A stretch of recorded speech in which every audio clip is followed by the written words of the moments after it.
adding to her skyline. The estimated 350 million Ghana cedi project, aside the cathedral building, will also include a biblical garden and a biblical museum. The auditorium, for instance, will comfortably accommodate over 5,000 expandable to 20,000 people at a sitting. Aside providing a spiritual sanctuary for the cathedral, we are told, will enable Ghana to rake in substantial revenue through religious tourism as part of efforts to popularize the project among the public and also mobilize the needed funding for the project.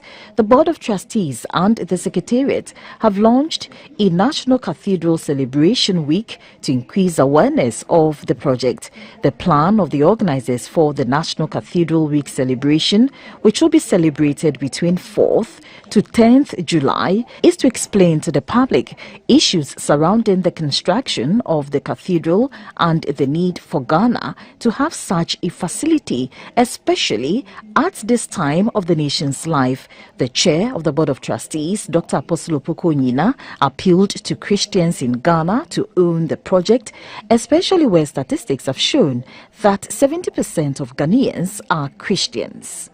We appeal to all Christians to support this mass mobilization strategy by encouraging their members to register for the 100 Cedis Club. This is the key to the church ownership of this historic monument that also celebrates the Christian presence and contributions. A member of the Board of Trustees, Reverend Joyce Ayi, gave an outline of the week-long event. Whenever there's a gathering of God's people, there's prayer, there's praise, there's thanksgiving. And we expect that churches will do this in the evenings. During this service, the mass mobilization of 100 million would be spoken about, and churches would encourage their members to fully participate.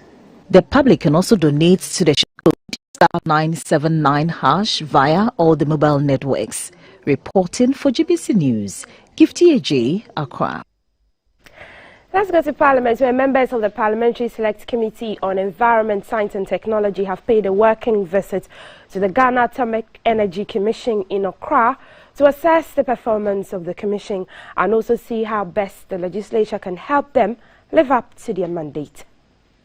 Of Parliament's oversight responsibility for ministries, departments and its agencies, the Select Committee on Environment, Science and Technology visited the Ghana Atomic Energy Commission, GAEC. The commission was established by an Act of Parliament to specifically regulate all matters related to safe, peaceful uses of atomic energy. The founding Act, Act 204 of 1963, has been superseded by Act 588 of 2000, which allows the Commission to commercialize its research, products and development. The Parliamentary Select Committee interacted with management and staff of the Commission. They were there to see how the Commission was faring and complying with environmental and safety regulations, as well as acquaint themselves with the operations, ongoing research and challenges confronting the Commission. We pay national participation costs in the region of, say, 5,000 euros, and we get equipment worth over 500,000 euros. And all these equipments they buy for us for research, they get stuck. Now we have a lot of them at their warehouses over there. Because of the tax issues, they are not able to. The budget given to Ghana Atomic Energy Commission has been slashed. So there is no way we can go and make justification that. The chairperson of the Select Committee, Mr. Emmanuel Mafo, assured the Commission of Parliament's support. I would like us to have a copy of the standard agreement, and then we can look into the law and see where the conflict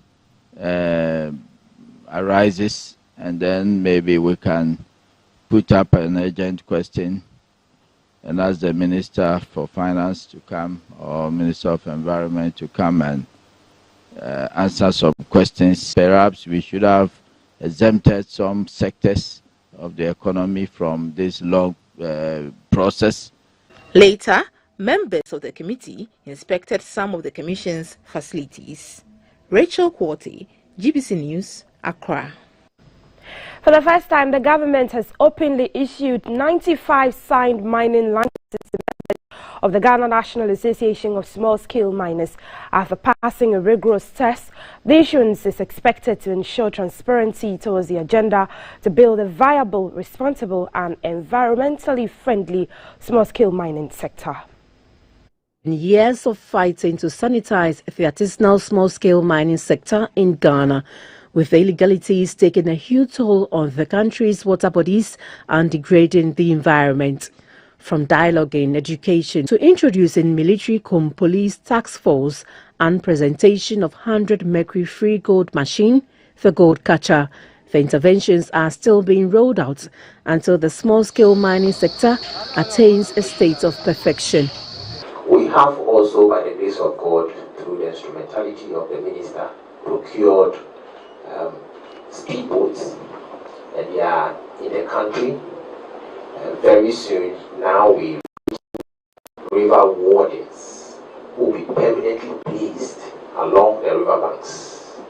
We want a permanent solution to the destruction, wanted destruction of our river bodies, and that we don't want to take knee-jerk decisions. Presenting the document to the miners, the Minister for Lands and Natural Resources, Mr. Samuel Jinapor, says government is not oblivious to the activities of recalcitrant illegal miners destroying the environment, and his outfit will revoke the licenses issued if the laid down procedures are not followed to the letter. They have to be rest assured that we'll come after them, and when we come after them, we will be ruthless. We will be absolutely ruthless, and the policy of decommissioning and demobilizing excavators and equipment which are used for illegal mining has not stopped. That policy will continue. I'm not going to indicate when next an operation will be launched, but operations upon operations will be launched. The Ghana Association of Small-Scale Miners pledged to abide by the spelled out law. I must take this opportunity to urge all small-scale miners whose licenses have been signed to know that this is the first step. But compliance to the legal framework is the next step, and that is what is going to keep us in the industry. Responsible mining, and responsible mining. Let's look at crime in the cyberspace, money laundering, human trafficking, corruption, gender-based violence and cyber crimes in Africa dominated discussions when members of the Attorney General Alliance Africa met in Accra. The forum also deliberated on ways to enforce policies to secure the cyberspace against new and emerging threats. The Attorney General Alliance Africa provides joint training programs, information exchange and knowledge sharing on the rule of law and combating transnational crimes in Africa. It also builds the capacity of prosecutors of transnational crimes in Africa. At a two-day conference to address some of the challenges associated with tracking trans-border crimes in Africa, the co-chairman of the Attorney General Alliance Africa, Mr. Sean Rees, commended Ghana for instituting measures to protect citizens against cyber crimes. We realize that on the continent here that there is so much innovation going on. We see very promising progress from nations throughout the continent, from the very incredible innovation that we see here in Africa. We're impressed by what's going on in Ghana, as well as many other nations throughout Africa. What is that balance between regulation and innovation? How much is too much regulation? What will help set Africa on an even stronger path going forward? The Deputy Attorney General and Minister for Justice, Mr. Alfred Chia Yeboah, was grateful to the Attorney General Alliance Africa for the training offered the law enforcement agency, adding that it will enhance efforts in the fight against crime and improve security. We have enacted a number of laws like the Electronic Transactions Act, Data Protection Act, Economic and Organized Crimes Act and redrafted the 2019 National Cybersecurity Policy. We have also created a cyber crime unit, a specialized unit at the Criminal Investigations Department of the Ghana Police Service, with a primary role as detection and investigations of crime. Corporate, External and Legal Affairs Digital Crimes Unit at Microsoft, Mr. Peter Annaman, says new technologies must be developed to help monitor all forms of crimes and called for an all-hands-on-deck approach to secure the cyberspace. The program was on the theme Exploring New Frontiers for Cybersecurity and Africa's Digital Future. Ghana is hosting a 5-day 48th ordinary session of the Mediation and Security Council at the ministerial level of the Economic Community of West African States, ECOWAS, in Accra. Addressing the opening ceremony, Ghana's Foreign Affairs Minister, Madam Shirley Ayoko-Boatweh, indicated that Ghana will host the 61st ordinary session of the Authority of the ECOWAS Heads of State and Government in Accra on Sunday, the 3rd of July, 2022. Heads of state are expected to join the chairman of ECOWAS in Accra for the summit. The summit will mark the end of the second-year stewardship of President Akufo-Addo, who assumed the chairmanship of the regional bloc on 7 September 2022 in the Nigerian capital, Niamey. In June 2021, the mandate of President Akufo-Addo was renewed by his peers for another 1 year based on his sterling leadership. And under his watch, the reforms aimed at reducing the number of ECOWAS commissioners from 15 to 7 had been achieved. This development is expected to streamline operational costs of ECOWAS. Ghana's Minister for Foreign Affairs and Regional Integration, Madam Shirley Ayoko-Boatweh, addressing the Mediation and Security Council in Accra, said the Accra Summit will be dedicated to examining and taking decisions on the political, security and humanitarian situations in Mali, Burkina Faso and Guinea. As part of the agenda before us, we will be briefed on the report of the 36th meeting of the MSC at the ambassadorial level. Also, the draft supplementary revision of the 2001 ECOWAS Supplementary Protocol on Democracy and Good Governance. The review of the Memoranda on Political and Security Situations in the region, and the review of the draft Supplementary Act on the transfer of persons suspected of piracy and associated property and/or evidence. We shall also receive updates on the status of implementation of the ECOWAS early warning centers in member states, as well as updates on the humanitarian situations in the region. We will further deliberate on the draft supplementary acts relating to the amendment of the supplementary protocol on democracy and good governance, which I'm personally aware has received attention, inputs and comments from various stakeholders in the region. Madam Shirley Ayoko-Boatweh will also host her colleagues, foreign ministers from the 15 member states of the ECOWAS bloc on June 2022 in Accra. On the foreign front, the bodies of 20 people who got lost in the Libyan desert have been found. It is presumed the group died of thirst. The bodies were discovered by a truck driver traveling through the desert in Libya.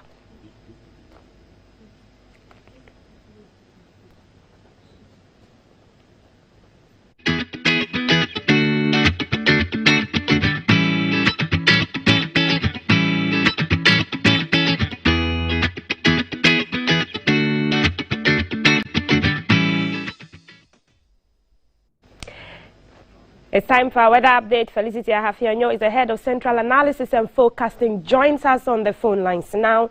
Hello, Felicity. Good morning. Good morning, Tracy. We are near the weekend. How is today, Thursday, going to look like with regard to the weather from Accra to Tamale? Thank you very much for the opportunity. Last night, we had a rainstorm that moved across virtually the whole country. Most areas had rain, accompanied with thunder and lightning, together with moderate windy conditions. Over the sea this morning, we are having the system still over the sea, stretching from Lagos all the way to Côte d'Ivoire. So we are expecting cloudiness over the coastal belt. That's Greater Accra, Central and Western region and part of Western North. Those are parts of our Ashanti, Eastern, and then Volta, Oti region, Ahafo, Bono East, and then Bono 2 will also have cloudy weather this morning, and then later becoming partly cloudy. Rain is still in the forecast for us over the southern sector. The coastal strip is still expected to experience light to moderate rain this morning. Later in the day, temperatures will be on the mild side today. We are expecting it to be around 30, 31 for the coast. The middle sector, we are expecting it around 30, 32. The north will also have around 32, 34 degrees Celsius. For our fisher folks for the sea, we are not expecting them to be on the sea because we are having rain and thunder clouds over the sea currently, stretching all the way from Lagos into Cote d'Ivoire. So it's not pretty advisable. The state of the sea is still expected to remain rough. The Volta Lake, they can go for fishing activities this morning up to late afternoon, where we are expecting some rainstorm to also drift in over their area. So they have to take precautions. And for them to be sure, then they have to contact the forecast office, speak with the duty forecaster on the 0302 777 so that they can be pretty sure if the system will hit at the time that they will be doing their fishing activities. Right. Thank you so much. Felicity Hafianyo is the head of Central Analysis and Forecasting at the Ghana Meteo Agency. The highlight was that our fisher folks should be cautious when they go to the sea to fish because of the weather condition today. If you missed it, go to Facebook, Ghana Broadcasting Corporation. You can watch the news all over again and get the weather update for today, Thursday. But that's it for GTV Breakfast News at 6 a.m. with me, Multi-Decider Sadek. Don't go anywhere because up next, Health Check, we're looking at ear wax cough. We're sitting with the experts. Also, the MPP elections are still on. We have conversations around that. On the lifestyle episode, we'll be in the studio. Stay with us.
name is Kafui Day. Still to come, conversations that will get you very excited and interested in what's going on. We have a conversation on dealing with earwax. Yeah, that stuff in your ears. Should it remain there or should it be taken out once in a while? My guest is Dr. Kenneth Abedu. He is an otolaryngologist and head and neck surgeon at Kolebu Teaching Hospital. And we're having a conversation on dealing with earwax coming up right after this. You don't go anywhere. Stay with us.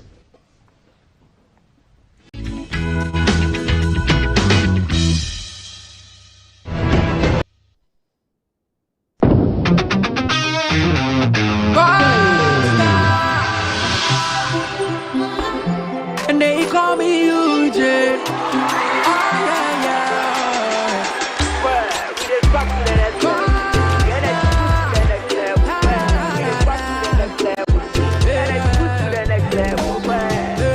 When you need a shoulder to cry, run on my pumping, you side. Let bygone be bygone. I didn't see what the button gonna do. We go straight to stardom. And I gonna take you to next level. My baby, oh yeah, yeah, yeah. The energy next level. My baby, oh yeah, yeah, yeah. Take you to next level. My baby, oh yeah, yeah, yeah. I don't code next level. Excessive drinking can be detrimental to health. Not recommended for persons under 18 years, lactating mothers, pregnant women, and people sensitive to caffeine. This advertisement has been vetted and approved by the FDA.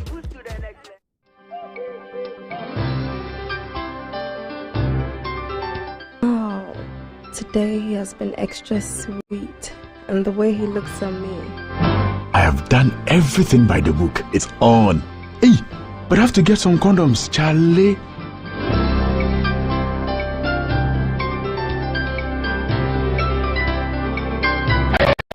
A condom will protect you and your partner from HIV, STIs, and unplanned pregnancy. Condoms are an effective way for protection against HIV infection. Don't take risks. Use a condom every time.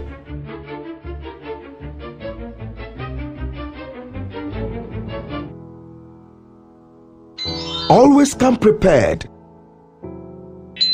This advert is brought to you by the Ghana AIDS Commission and Ghana Health Service.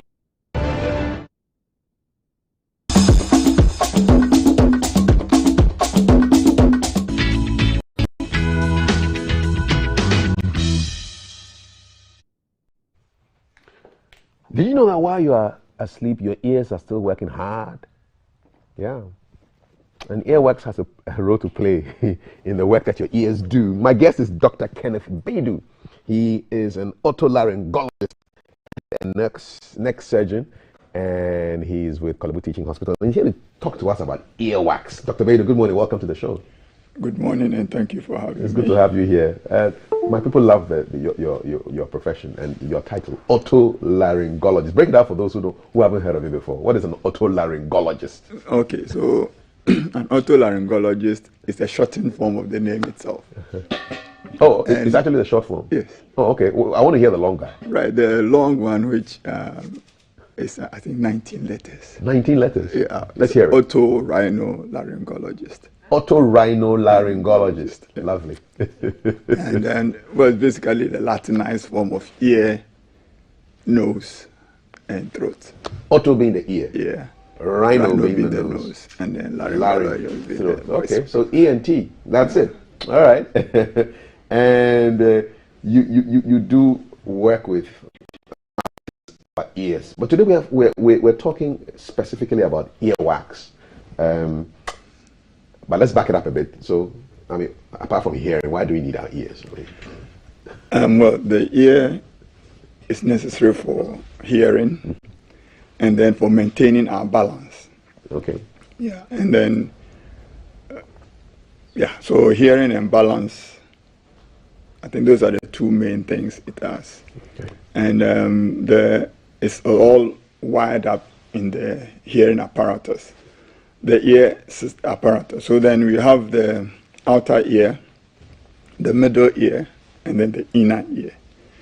And is this our outer ear? This and the canal into which we clean. Okay. Where the earbud, the buds go into. Yeah. So those are the outer ear, and then comes a drum. Okay. Which takes on the vibration, sending it to the middle ear, which in essence is just a pathway, a conducting pathway. Okay, so that's what it looks like sure. on the screen? Yes, so we can see the canal, then beyond what is earwax, you see the drum. Oh, so the wax separates the canal? No. The wax is almost always an artifact that comes in the middle of them. Okay. Yeah. Okay. Then in the middle ear, you have those small bones, okay, which more like act as transmission to the inner ear, where we see that snail-like coil, and then those, we call them semicircular canals. Okay. Those are the semicircular canals are for balance, and then the coil we see is for the hearing. So when I put a feather or a cotton bud into my ear, when I feel that tickly, beautiful sensation, what am I actually touching there? The external canal of the ear is innervated by 5 nerves. Okay. And all these 5 nerves are from different parts of the head. And that's what you take up. And most people would notice if you do, sometimes you cough. And the reason is that the nerve that supplies the voice box, a branch of it comes into the ear. So if you touch it, then it makes you cough. Okay. Why is it so sweet? I don't know, but I think it's the nature of human beings to maybe appreciate some things or like some things. But I think it's just somebody being liking something. It's nice. It's really nice. Yeah. Do you enjoy it too? I don't do that. You don't do it? Yeah. Although it's nice. Well, because others say it's nice, I think it must be nice. Otherwise, they wouldn't do it. You said that the ears are for hearing. People who are hard of hearing or deaf don't balance really well. Well, there are 2 different. If we looked at the anatomy of the ear you showed, you see there are 2 different structures. Though they are more or less they float in the same medium. There's a fluid medium in which they float. So yes, they are related, but then they can work independently. Partly because the nerve supplies to both of them, in part, are different. They come differently and then join to. So depending on where the injury is, you can have one working and the other not working. Okay. Yeah. What is earwax? What is it made of? It's made up of that we call it cerumen. It's just there are some glands in the ear canal which produce them. Now they are produced partly to protect the ear. It's primarily a protective function to protect and lubricate the ear canal. So it's a lubricant? A lubricant and an antiseptic sort of. Oh, okay. Yeah. Okay. So it's there to catch like dust, insects, all those tiny things trying to get into the ear. Okay. And the insects? Yeah. Especially in these times after the rains, those termites that fly out. Okay. Yeah. It's no news one entering into somebody's ear, and that can be terrible. All right. So the earwax actually plays a serious role. Yes, but these insects, the ones like the termites, they are a little big, but they still there are other small like ants and the like. They can get caught up. We used to call them afflicity. Yeah, afflicity. And they can actually fly into curious insects. Yeah. So I've actually had the take it out and smell it. It doesn't smell too good. Or was it just my ears? Maybe. It's very varied. And somebody was saying it's just as many different people as we are, so you have wax. Because they are part of the genetics of that individual. Okay. And also, like I said, it catches all those things. So part of the environment you are exposed to could be caught up there, and that could add to some of the differences we might find. I mean, how serious can the buildup of earwax be? The buildup practically will give you a lot of discomfort. And then as I said, the external canal is just like a tunnel which transmits the sound.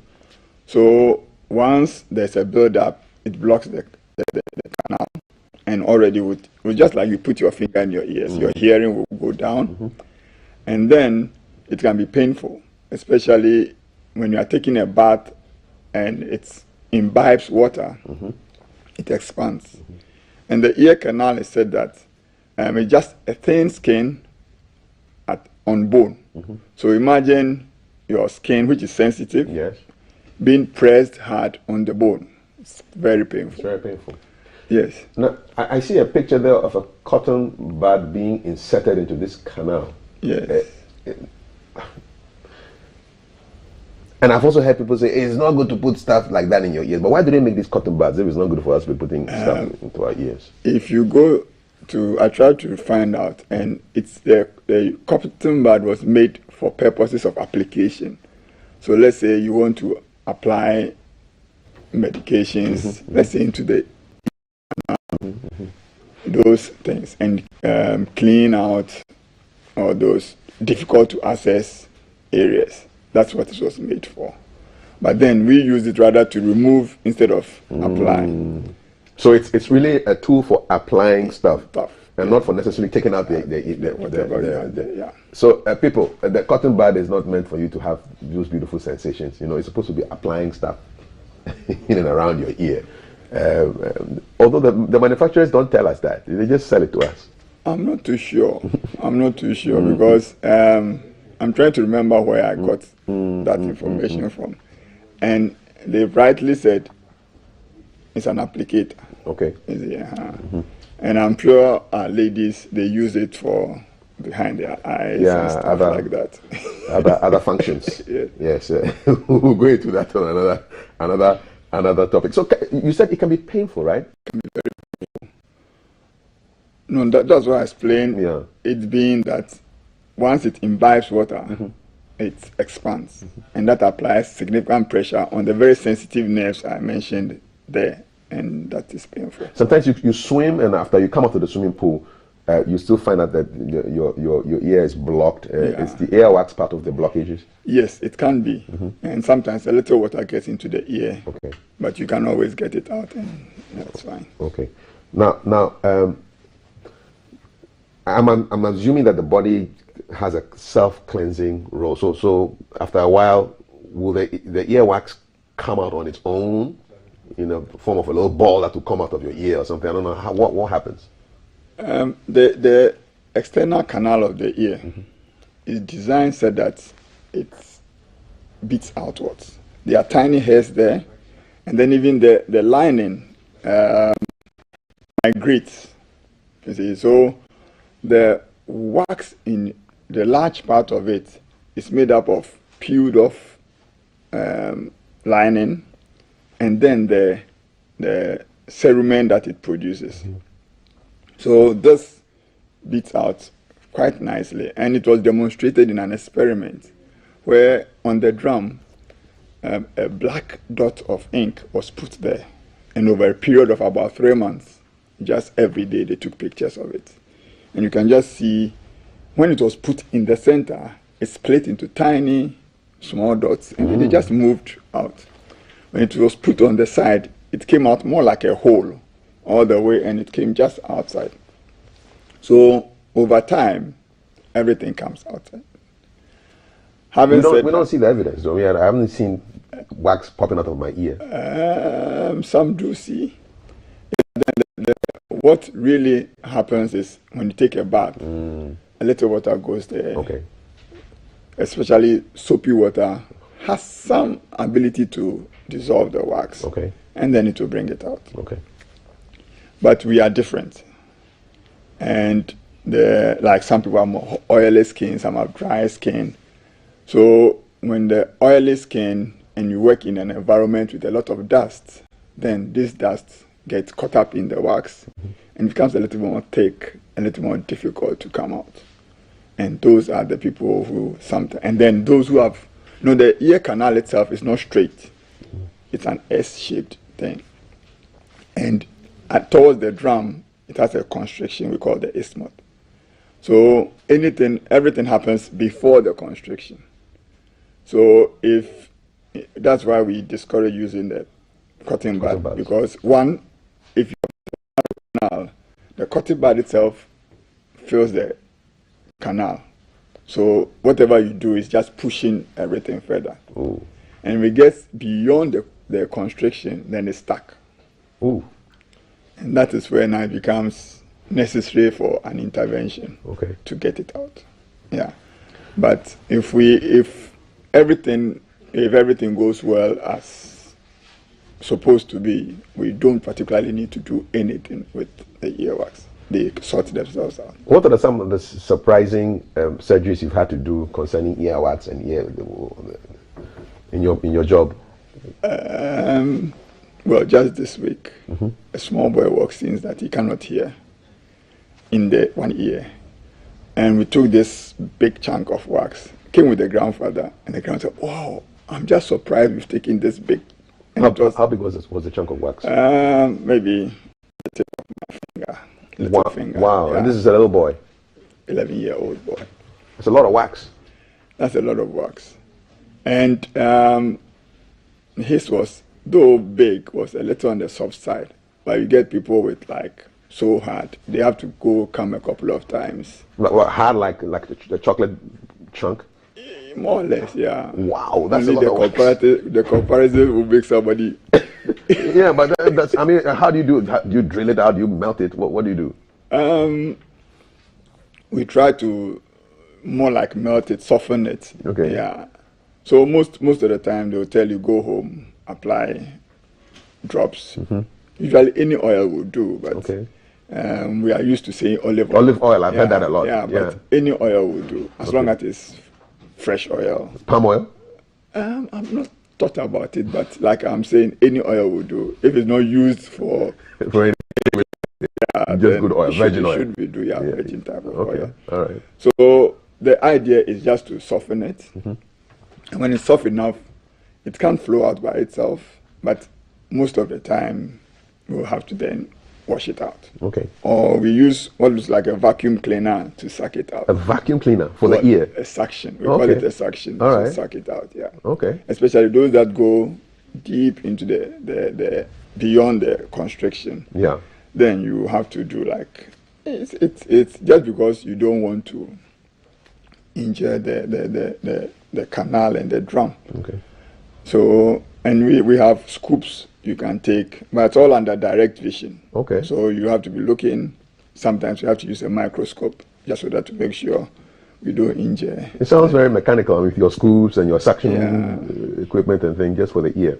More or less. They must be really small pieces of equipment, aren't they? Yeah, the scoops, the forceps, the suction tips are quite small. Okay. Okay. So now let's just. What's the correct way of? Are we supposed to clean our ears of earwax? I think I've said already, it's by itself, the ear takes care of itself. We actively shouldn't be doing that. We shouldn't be doing it? Yes. Okay. And if it's necessary, it has to be done by somebody who knows what to do. Because we do it under direct vision. So I'm looking into the ear with my headlight. And then, like I'm saying, sometimes with a microscope. So if we're going to do it blindly, obviously we may, and I'm saying the ear canal is not straight. So for us even to maneuver, we have to position the ear, put tubes to keep it open kind of, and then do what we do. So for the uninitiated, if you can, or if you, actually you shouldn't do that. If you have to do it, get somebody who knows how to do it, There are a few things happen. It's very common, we getting patients coming to us. The ladies have this tail comb. It's a comb with a very... sharp tail. Yeah, yes. And they like putting it in the ear. And it's difficult to understand why, but that's the instant where somebody will hit your hand, and then before you realize... That's painful. It's punched the drum. And if the drum is perforated, what happens? You don't hear again? Well, your hearing will go down. If it repairs, it comes back. But then, I told about those chain, the bones there. Yes. They can be, once they are disrupted, it means your conduction is also goes. And that is even the just on the lower part below the chain, it's a small film where we use it to access the snail-like coil. And once that is punctured, the fluid in the coil comes out, and you become very dizzy, and you lose your hearing. The balance is affected, and you lose your hearing. Yeah, because the medium which will vibrate and transmit the impulses to the nerves is drained off. Then. So it's potentially very dangerous to be putting stuff into your ears with the hope of cleaning your wax out. Depending on the tool you are using. Yes. So for these mothers who get the cotton bud and say, oh, we're cleaning the baby's ear, and they're putting stuff inside, and the people who do it, adults do it by themselves, what should they be doing? Should they be going to the hospital to have ears checked out and things like that? On the average, you don't need to do anything. Let's say you are a routine bloke, you just everybody.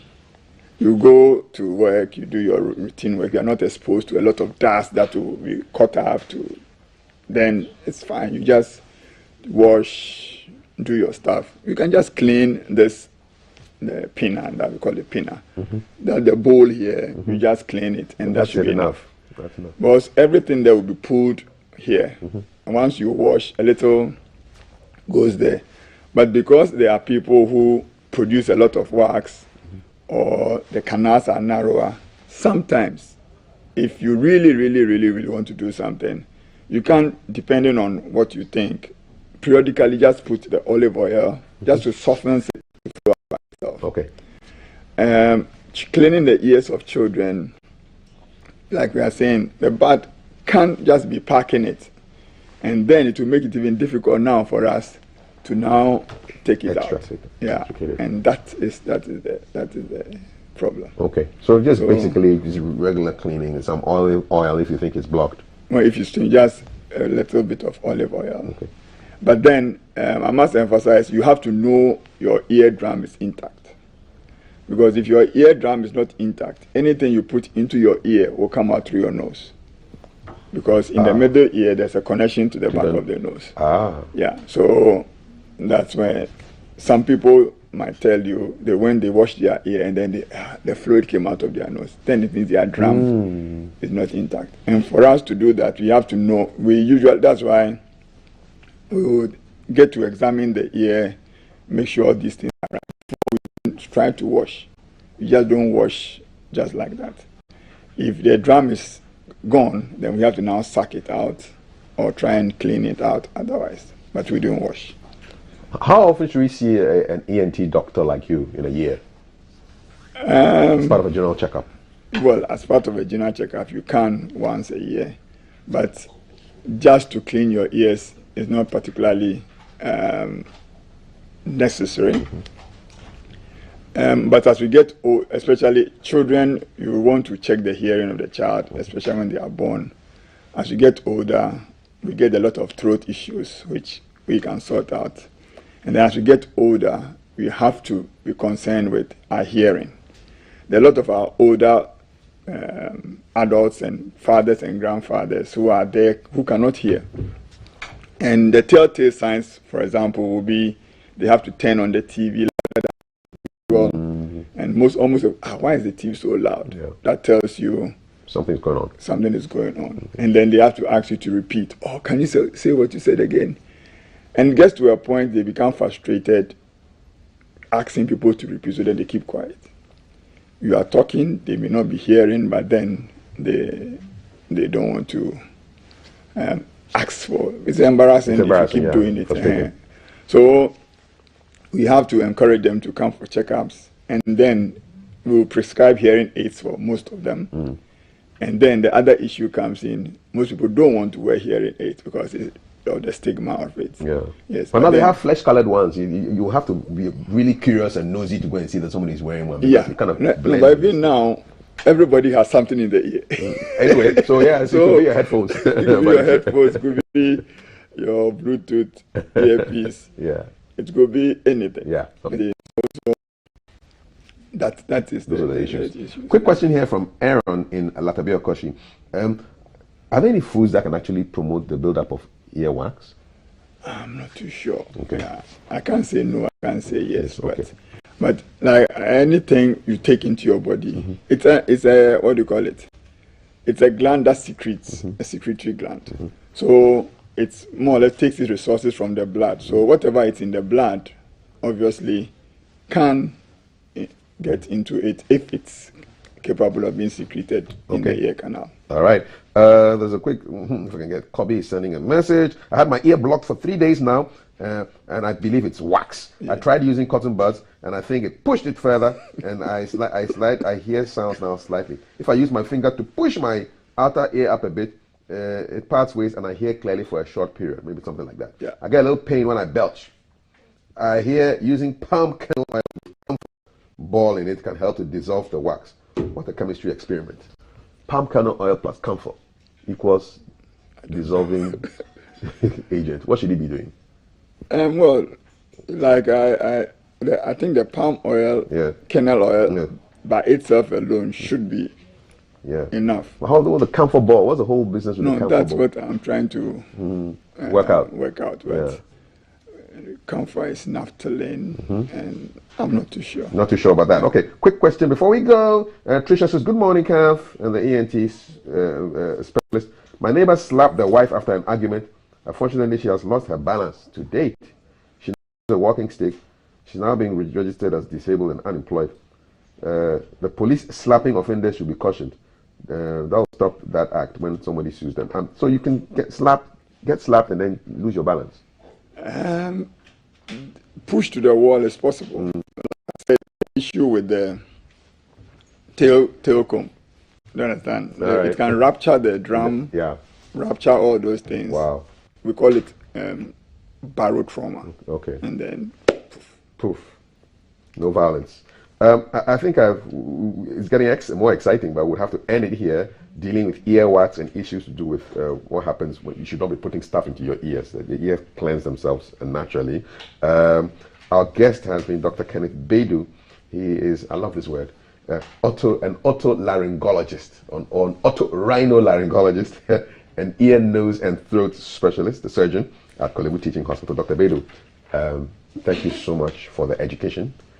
And for those of you who want to watch it again, it's on our Facebook page on Ghana Broadcasting Corporation. And this show will be repeated tonight at 11 o'clock. So you can, you the night owls, you can watch. All right. Next is sports with Maltiti Saida Sadiq. She's going to give you all the news from the sports that you need right now. Her earwax issues are all safe. She's like me. Cool. All right. And you stay tuned. Sports coming up right now.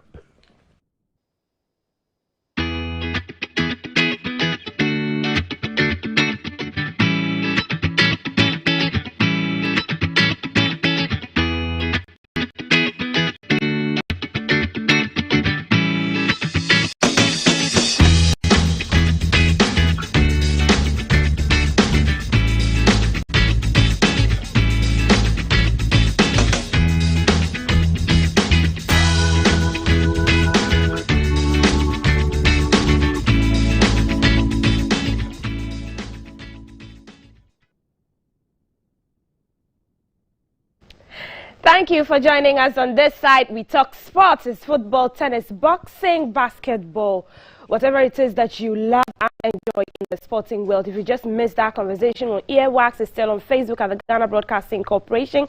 As Cap said, the show will be repeated at 11 p.m. tonight. You can watch it and get those health tips. I am Maltiti Saida Sadiq. What's happening in the sporting world? The headlines is that Ibrahim Tanko has been reappointed as the Meteors coach. Also, 6-member committee to raise funds for the 2022 World Cup has been put together. We'll look at some stories around the Black Princesses. Adebayo is calling for support for the Black Stars ahead of the World Cup 2022 in Qatar in November. We'll look at some boxing and do some tennis as well.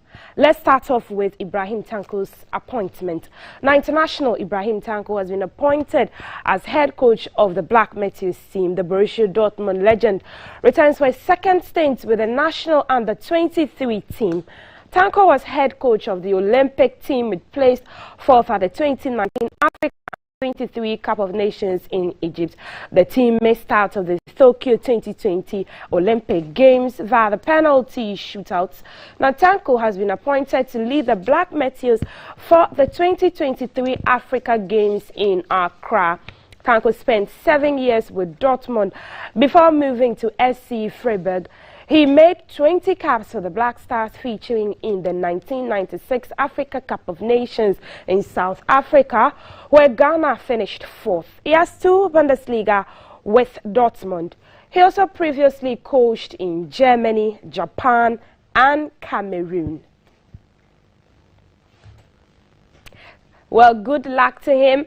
Let's look at the committee that's been put together to raise funds for the World Cup. I'm sure people will wonder, are we raising funds for everything in this country, the National Cathedral, now the World Cup? Well, Ghana's Sports Minister, Mustafa Yusuf, has inaugurated a 6-member committee tasked to raise funds for the 2022 FIFA World Cup in Qatar. The committee is chaired by Sports Minister Ivan Sopoku Bobie, who undertake a number of activities in order to raise funds required to complement government support for Ghana's participation at the 2022 World Cup in Qatar. This year, Ghana will participate in a number of international events, with the biggest being the World Cup. Below are the members of the committee, which I'm reading to you now, so it's not below. Honorable John Apuntia Kuma, who is Deputy Minister of Finance, as you can see them in the group photograph. Honorable George Mriku Duka, who is Deputy Minister of Lands and Natural Resources. Honorable Andrew Ejapa Mesa, who is Deputy Minister of Energy. Mr. Kwesi Ejimang, who is CEO of Ghana Tourism Authority and rep of the Ghana Football Association. The ministry's chief accountant, Mrs. Irene Sechi, secretary to the committee, are also members of the committee. Gladly, the woman on that committee, I was going to say, why is it an all-men committee? But we have a woman representing as well, and so hopefully we see a lot coming out of there for the support for the Black Stars ahead of the World Cup in November. You may just see me in Qatar. Fingers crossed. Still on the World Cup, many have bemoaned the possibility of Ghana excelling at this year's World Cup in Qatar following their poor outing at the 2014 World Cup in Brazil, where a number of scandals hit the team, contributing to their early exit from the tournament. Ghana has been drawn in a difficult group with Portugal, Uruguay, and South Korea in Group H. Ghana lost 2-1 to Portugal in 2014, lost to Uruguay in controversial circumstances in South Africa.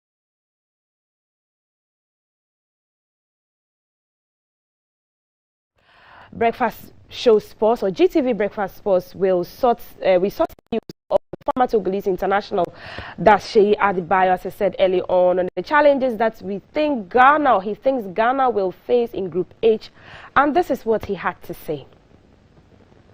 Ghanaian, what they showed in Africa Cup of Nations, we all doubted them, but now they show another face against Nigeria. Let's hope. We don't have a choice right now. We just have to wait for them, show them love, show them appreciation, show them that we are behind them. They can count on us, so they can make something beautiful, like the thing that we saw in it was in 2010. Yeah, 2006, 2010. Oh, 2010 was better. Yeah, because it was.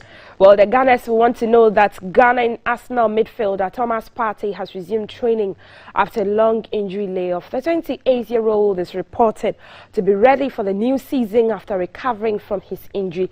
The former Atletico Madrid midfielder has been out of action for 3 months after sustaining an injury against in the Premier League game. Partey has not featured for the Ghana since April, and also missed Ghana's AFCON qualifiers against the Central African Republic and Madagascar. Arsenal will begin their pre-season preparations next week, with the fixtures getting underway in July.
Coming live. Good morning, my neighbor. Good morning. Good morning, everyone. Good morning. It's a good morning, and we Coming live from the capital.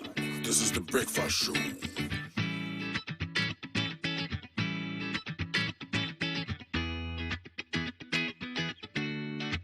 Good morning, my neighbor. Good morning. Good morning, everyone. Good morning. It's a good morning, and we serve you breakfast. Not just any breakfast. Sizzling healthy. Yeah, all the time. Okay, let's take a peek.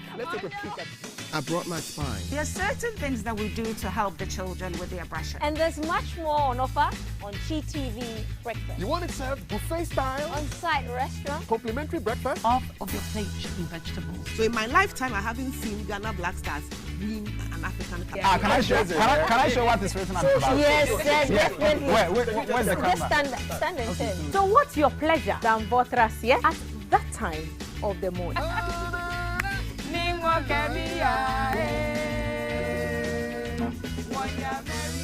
So never skip breakfast. On GTV Breakfast. From Monday to Friday at 6 a.m. We've got you covered with a trusted team.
Good morning. It's a good morning, and we serve you breakfast. Not just any breakfast. Sizzling healthy.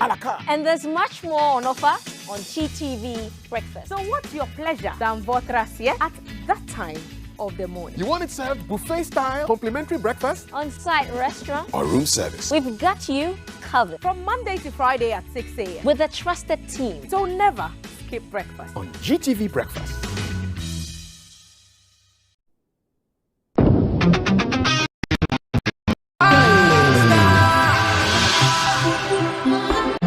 And they call me UJ.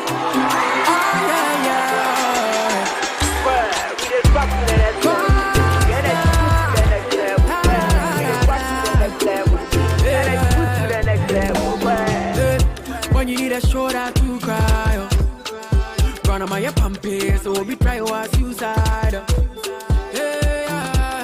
Let bygone be bygone. I didn't see what the bottom gonna do. We go straight to stardom. I'm gonna take you to next level. My baby, oh yeah, yeah, yeah. The energy next level. Back baby, oh yeah, yeah, yeah. I'll take you to next level. My baby, oh yeah, yeah, yeah. I don't code next level. Excessive drinking can be detrimental to health. Not recommended for persons under 18 years, lactating mothers, pregnant women, and people sensitive to caffeine. This advertisement has been vetted and approved by the FDA.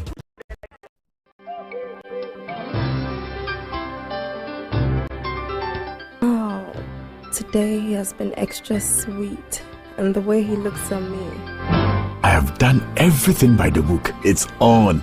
Hey, but I have to get some condoms, Charlie.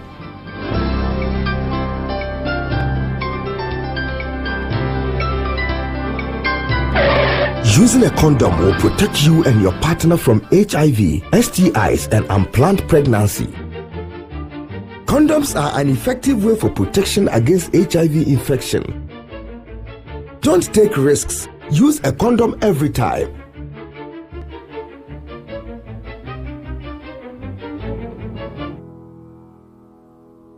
Always come prepared. This advert is brought to you by the Ghana AIDS Commission and Ghana Health Service.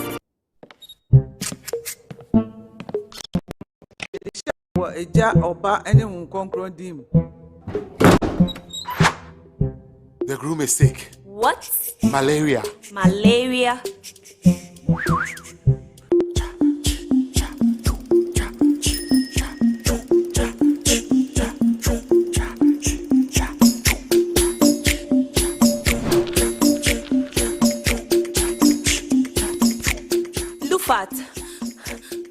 Lufat.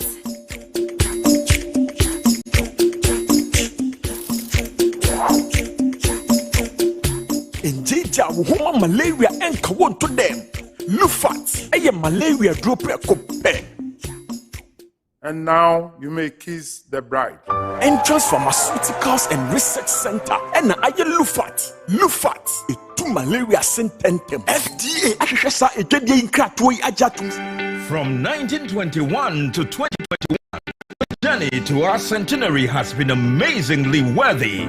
Azar Group is 100 years and continues to achieve greatness. Main brands which were in the company are Azar Tex, which is an emulsion paint, texture paints, which we were the first people to produce it in Ghana, and Azar Gloss, which is oil paint. We were the first people to produce the carpenter's glue. Now we have new products like silicone paint. Join Azar Group celebrate 100 years and to create another brilliant 100 years together. Hey, tell me what? Tell me what? Hey, tell me what? Tell me, beer. They will worry me. Watch me, you come 1 week, Mr. Oh, now, yes. Buga, now senior, name me a new cut down, my business is a collapse. I'm out of balance. So, we'll take quick credit in Ghana. Quick credit? Yes, quick credit. Who Pesica? We are government and our private worker. Who Pesica they are till hot so. We are Busumi Juma. Who yes, Cadia be been tempered so. Quick credit, Bema will loan and what you are in Kakra. Now, and let just some Cassian say, a collateral free loaner, Susu, savings, account opening, and a depositors MBL. You hear me say, who Ghana card 2022 year, 1 year Juma, now one hour young. Who need excuse here? Quick credit to 03022 00390 and 05969 20833. But see quick credit. hello. Yes, Daddy. Oh, City. With your voice, don't teach my okay. I can't live without you. Talk to me. Daddy, the money. Oh, yeah. I'm a. Thank you too. Mobile money for you now that you'll be able to me. What is it? Have you real phone? Yeah, me and my wife. What is it?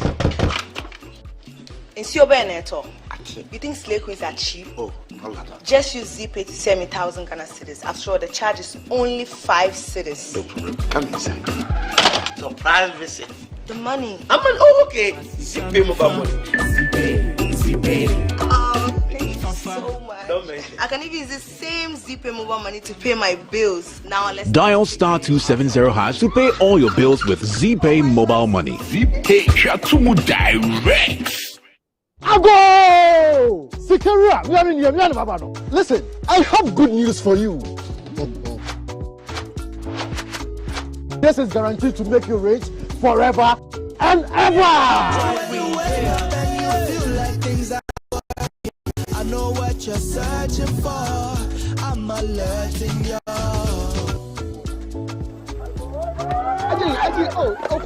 Ajay, madam, please.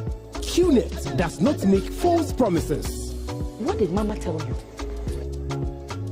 Report suspicious activities at 0256 630.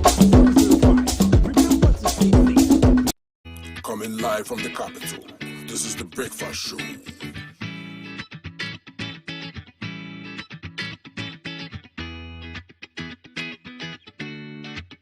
Good morning, my neighbors. Good morning. Good morning, everyone. Good morning. It's a good morning, and we serve you breakfast. Not just any breakfast. Sizzling healthy. Yeah,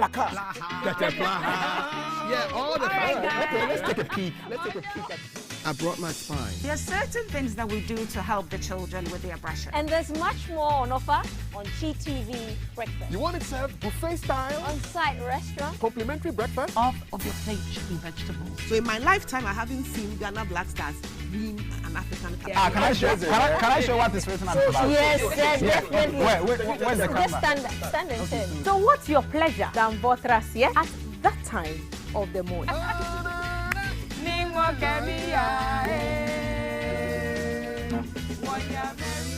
So never skip breakfast. On GTV Breakfast. From Monday to Friday at 6 a.m. We've got you covered with a trusted team.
Beautiful music. Oh yes, really inspirational on a Thursday like this.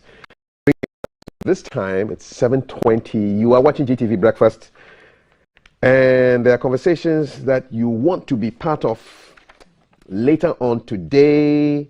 Thelma will be sitting down with a candidate who would like to be the General Secretary of the New Patriotic Party, the Honorable Frederick Opare Ansa. He's General Secretary aspirant. Today is the 40th anniversary of the Martyrs' Day. Remember, 40 years ago, Mr. Justice Fred Poku Sarkodie, Mrs. Justice Cecilia Cranting Addo, Mr. Justice Kojo Eje Ajapong, and Major Sam Akwa were murdered. And every year, it's Martyrs' Day, GBA, and lawyers in Ghana, judges, they all celebrate this day. So we're marking the 40th anniversary. There'll be a conversation on that today, as well as a chat with episode on the Yellow Couch in Your World with Valerie.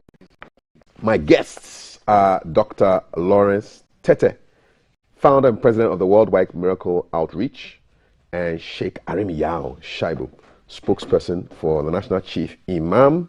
Gentlemen, good morning. Salam alaikum. Shalom to both of you. Alaikum salam and shalom. Peace. I'm going to start with Sheikh because I met Sheikh with the most hardworking centenarian in this country by all standards. So Sheikh was there with his boss, the Chief Imam, at Christ the King on Sunday for the launch of Reverend Father Campbell's foundation. Yes, it was good to have you there. SVD Foundation. Yes. You came in with the Vice President and the Chief Imam, yes, and a big delegation from the Muslim community to come and support Father Campbell, yes, SVD. Yes. And I was really happy to have you there. I mean, seriously, I mean, Father Campbell has a place in the because they share this virtue of showing love, compassion, and care for the destitute, and like I mentioned the last time, for the rejected, of the reject of society who needs. Chief Imam has observed and has listened to stories about Father Campbell from far and from near. And what strikes him most is how Father Campbell calmly and comfortably shakes hands with the lepers. And it is not easy. I mean, we must be honest with ourselves. I mean, the stigma alone associated with leprosy. And yet, I mean, you have this white Catholic priest who risks having the belief in God that is not the reason why he becomes, and that through such lepers he can give expression to the divine compassion to the less fortunate of society. And that's what impressed the chief imam. And so when the invitation came, Chief Imam resolutely said he will go. Yes, resolutely said he will go. And there is nothing shameful about it, and nothing un-Islamic about it. Our Quran tells us that we must help each other, one another, in the promotion of that which is good for humanity. But he said we should not help one another in things that are evil. And what is good is good. Goodness has no religious color. And so this compassion is there for all of us in the world, to turn our eyes to look at those who, through no fault of theirs, and God himself has put them in that, so that they will become the channel through which the compassion the experience of man. God made them like that. Okay. Yes. All right. Nice one. Thank you so much. And regards to the old man when you see him. Reverend Tete, good to see you. I saw you yesterday at the launch of the Media Boom, this show that is seeking to celebrate the good, the beautiful, the mavericks of journalism. And it was wonderful listening to you and hearing you speak at that event yesterday. So God bless. And welcome back from your trips. Thank you. To Europe. Thank you. Welcome back. Greetings from all of them. We missed him last week. Yes. Quick headlines and then we dive into the stories. So the Finder, workers are poorly paid in Ghana as country has lowest income per capita in Africa. This is coming out of the NAT forum. Ghanaian Times, second day of Arise Ghana demo ends peacefully. Protesters present petition to Parliament, Finance Ministry. And NAT reads 50% cola, nothing to do with any drinks, everything to do with the cost of living allowance. So that's your cola for you. Daily Graphic, IMF, to go or not to go? Experts support move, private sector divided, and then fishers differ on closed season.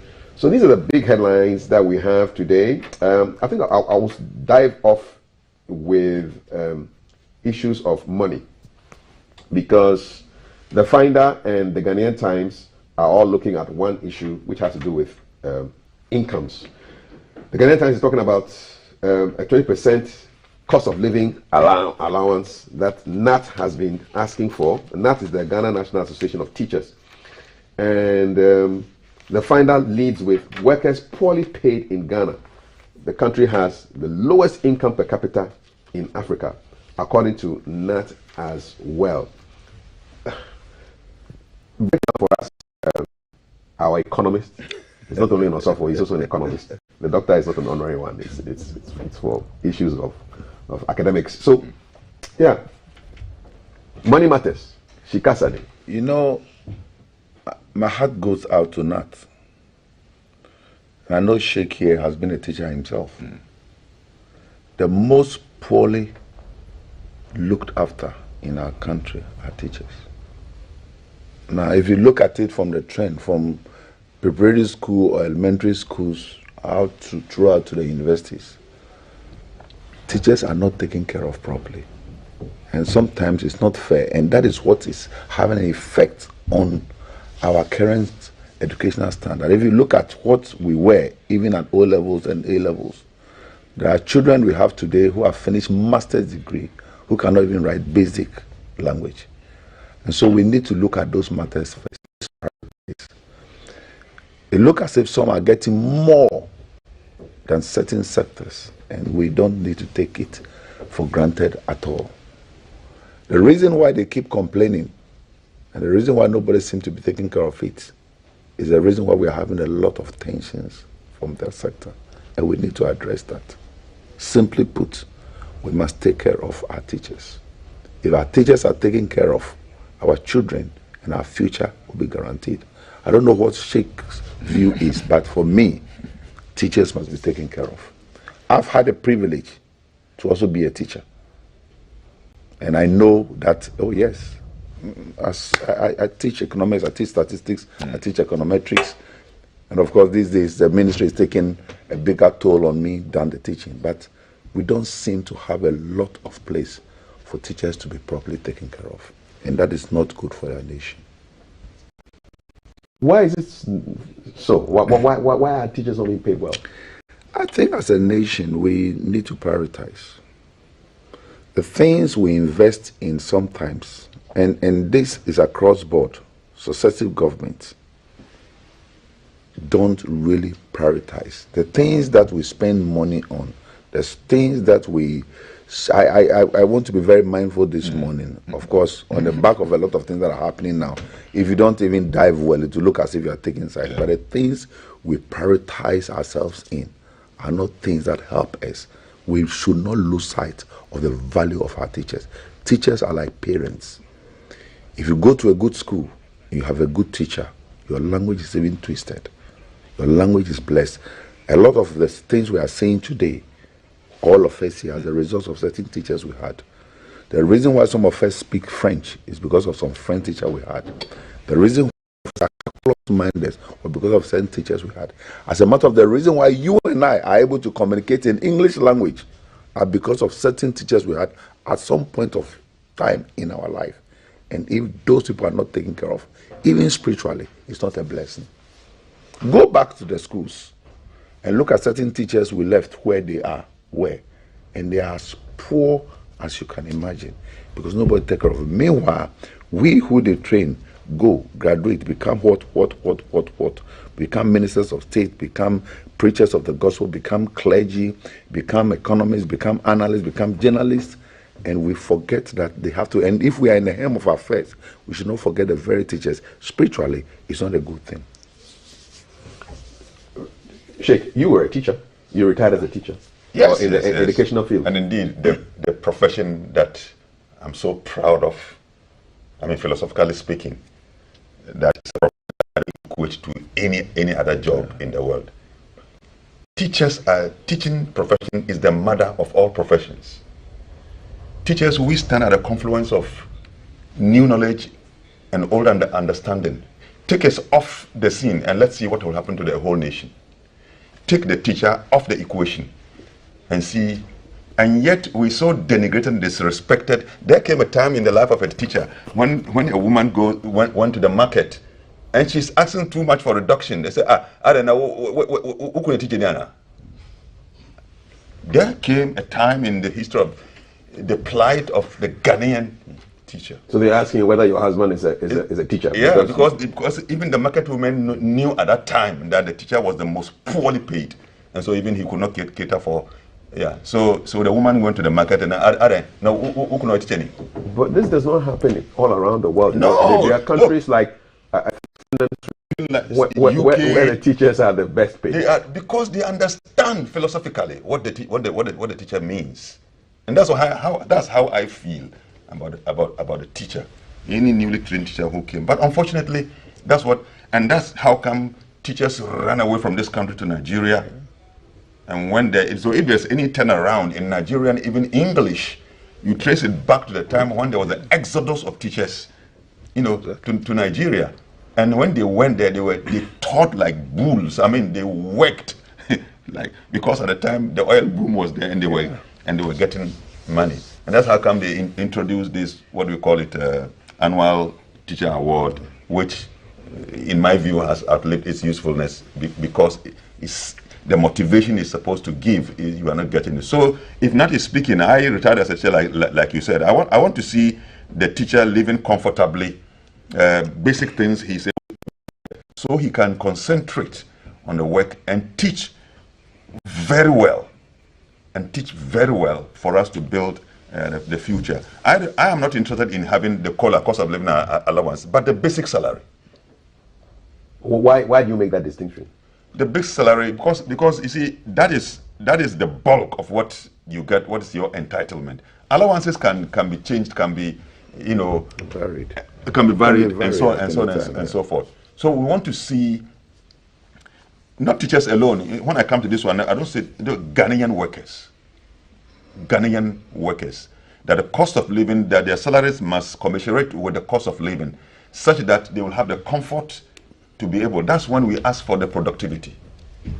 Well, other than that, we become fake and corrupt people who behave like we are working. And so, for example, sometimes you have a teacher who is teaching here, but all his money is also in the private school where he's a teacher. So you want him to really have time, quality time for the children. All the time he's coming to school late, he's absent, and he's juggling. He's faking that he's sick when he's well. The teachers under me at the time, sometimes I have to behave like I didn't have any sympathy, because look, when the teacher is outside of the school for 1 hour, you know what happens to 40 children in P1? Yes. 40 children in P2? In JHS1, you know what happens to them when he's absent for 1 week? You know what happens to these children? Happens to their academic progress? You don't understand this? And because they are not getting what they should, they have to divide their attention. Yeah. He has to come to school at let's say 7:30 a.m. But that 6:30 a.m. he's another school somewhere teaching. And then the transportation that will bring him to school, and so he comes to school almost every day late. So absenteeism was the issue. So for us to solve this problem, workers across board, let's see what we can do. And this is what brings me to the issue of productivity. Because for the government to be able to pay, productivity must be high. So if we are not productive enough, definitely we will not be able to produce. And if we're not able to produce, our economy will suffer a downturn. And so let the workers and the payers come face to face. Change of attitude in our work. Look, Ghanaian workers, I have been a worker, I don't know, we have bad working attitude. Pardon me if you're not happy with this. As a teacher, I know at the management level, as when I knew what it means. This absenteeism, lateness, pilfering at workplaces, stealing. Yes. What did they steal? And all those things in the school system. What were they stealing? I mean, sometimes if a whole head teacher, some material have been brought, they have to find a way, and then they'll come and be selling to children in the school. Ooh. Yeah, all those things were some of the things that when you are at the head, gives you headache, gives you so much headache, because all this thing, because they say, well, we are not getting enough. So they steal the supplies? Yeah, I mean, it happens. I mean, the head teachers, sometimes pencils have been brought. I mean, even beyond pencils, yes. Sheikh, this whole issue about pamphlets. Yes. You go to most of the schools, and teachers, for want of a better word, create their own syllabuses, have their own pamphlets. Yes. You have to buy those pamphlets in order to pass an exams. If the teachers are paid well, I keep saying that having studied in Europe, there are a few things I picked. I was a teaching assistant. The excitement of being a teaching assistant was a big deal. The allowance was more than enough to take care of everything. I never, as a student in Europe, I never did cleaning, I never did security, I never did a mini cabin like other students did. I was a teaching assistant. And I was getting enough to take care of, in fact, much more than they were getting. Teachers are taken care of well. Police are taken care of well. The army is taken care of well. So you don't meet, like we go back to even our police. Some of the monies that are given to our police on the streets is insulting. 5 cedis, then they take it. 10 cedis, they take it. How dare you put money in the hands of a British police? You are dead. You are dead meat. Because they are taken care of very well. If it's going to be bribe, then it's going to be something very big. So let's take care of our workers well. And back to the word again, let's prioritize. Okay. There's so much money going into certain things that are needless. When we can prioritize to channel our money to the right places. And that is how certain people will be taken care of properly. Our police, our custom officers, our teachers especially. And I'm glad you're talking about teachers now, because I just want you to look at these pictures from a primary school in Ghana. It's in Gambaga, in the East Mamprusi district of the Northeast region. This is a school. Wow. And it's called Awalia EA Primary School. We want to speak now on the line to Issa Rashid, who is a community journalist in the Northeast region. Issa, talk to us about this Awalia EA Primary School. Salam alaikum, by the way. Good morning. Isa, can you hear me? I'm sure you can hear me. But obviously, this is a school where education is supposed to be taking place. Isa, how are you?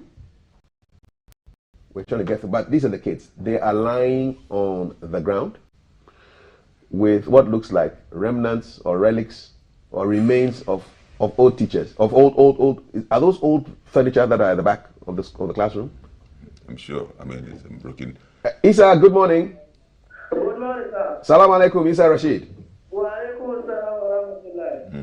Talk to me about the Awalia EA Primary School. We're looking at pictures of children sitting on the floor, barefoot, supposed to be receiving instruction. What's going on here? Okay, sir. Thank you very much for the opportunity given to me. I think I visited the school. That was the day before yesterday. That was on Tuesday. So I went to the school. The name is Awalia EA Primary School, and they lack furniture there.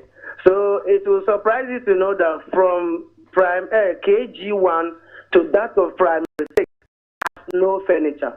It was only in primary 6 that I got there. There was only one furniture, but that one was very bad. Children could not even sit on itself. So I resorted to I asked for the headmaster, and they said the headmaster was not around, that he has gone for a workshop. So I saw the assistant headmaster and I was speaking to him. And the assistant headmaster told me that this problem has been persistent since 2016. So that they reported to the municipal assembly, the municipal education directorate, and to no avail. They also resorted to that of the PTA.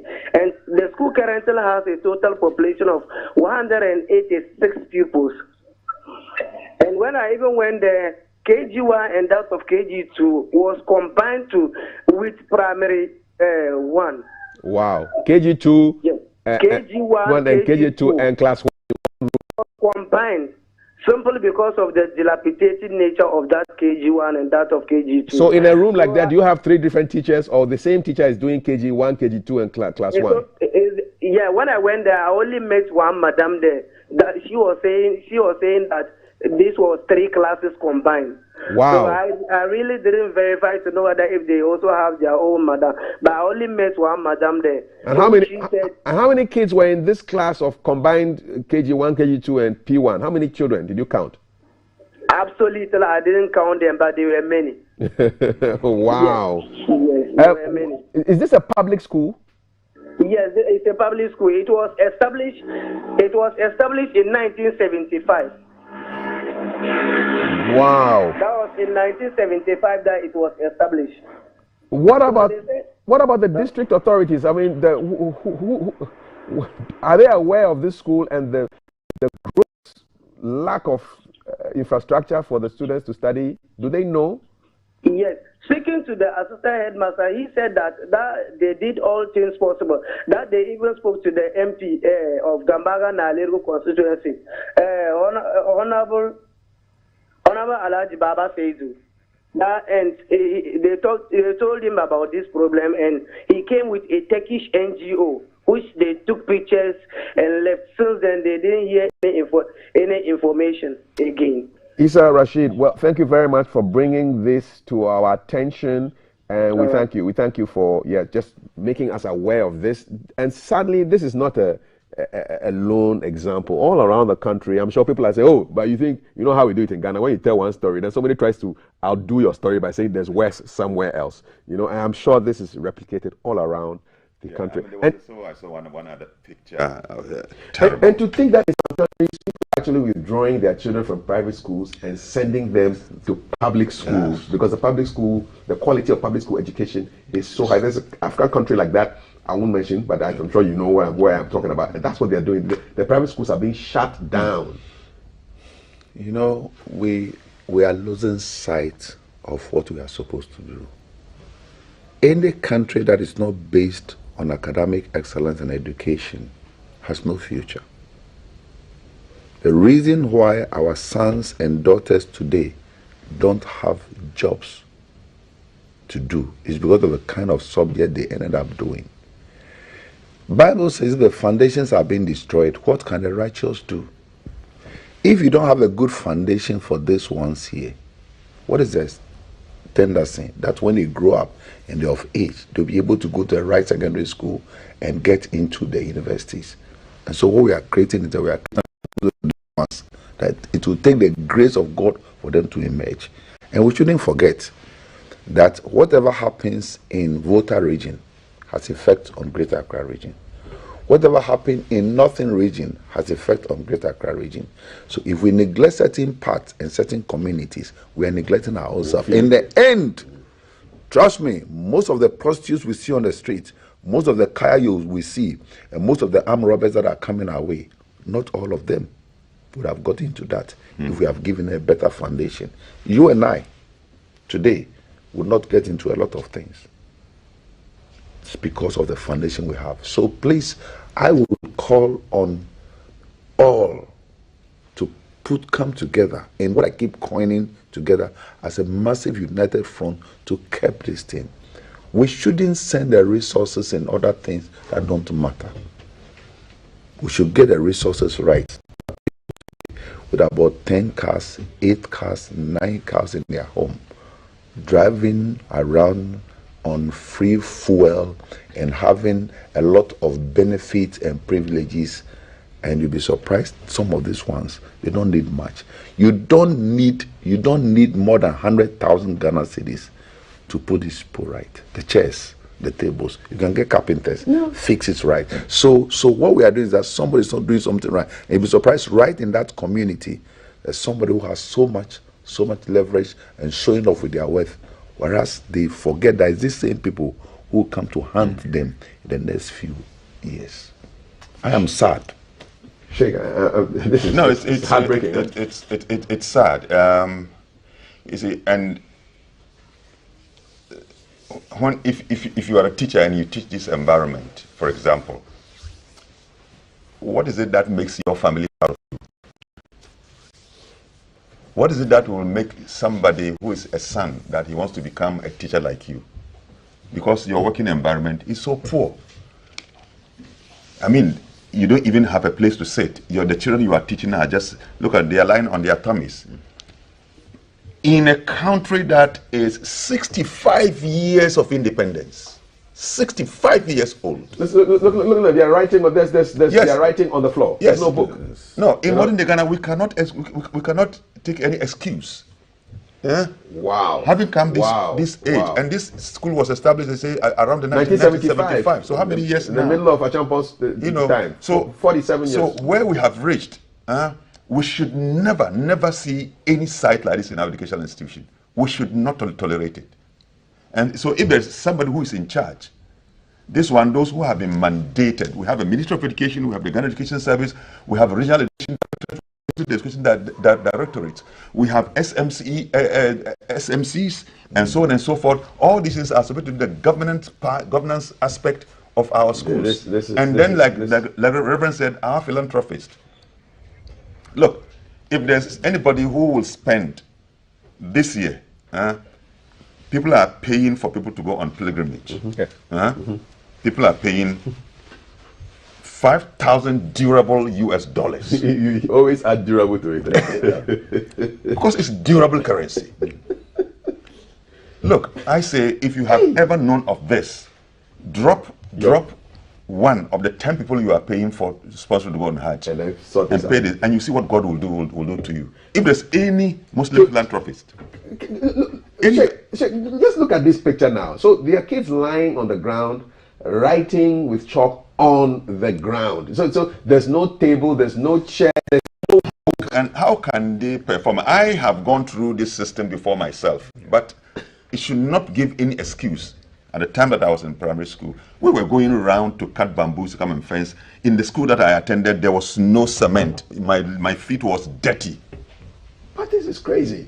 That's how come we grew. The Form 4 that I completed, that's how it was. After us, that we saw some bricks being put together.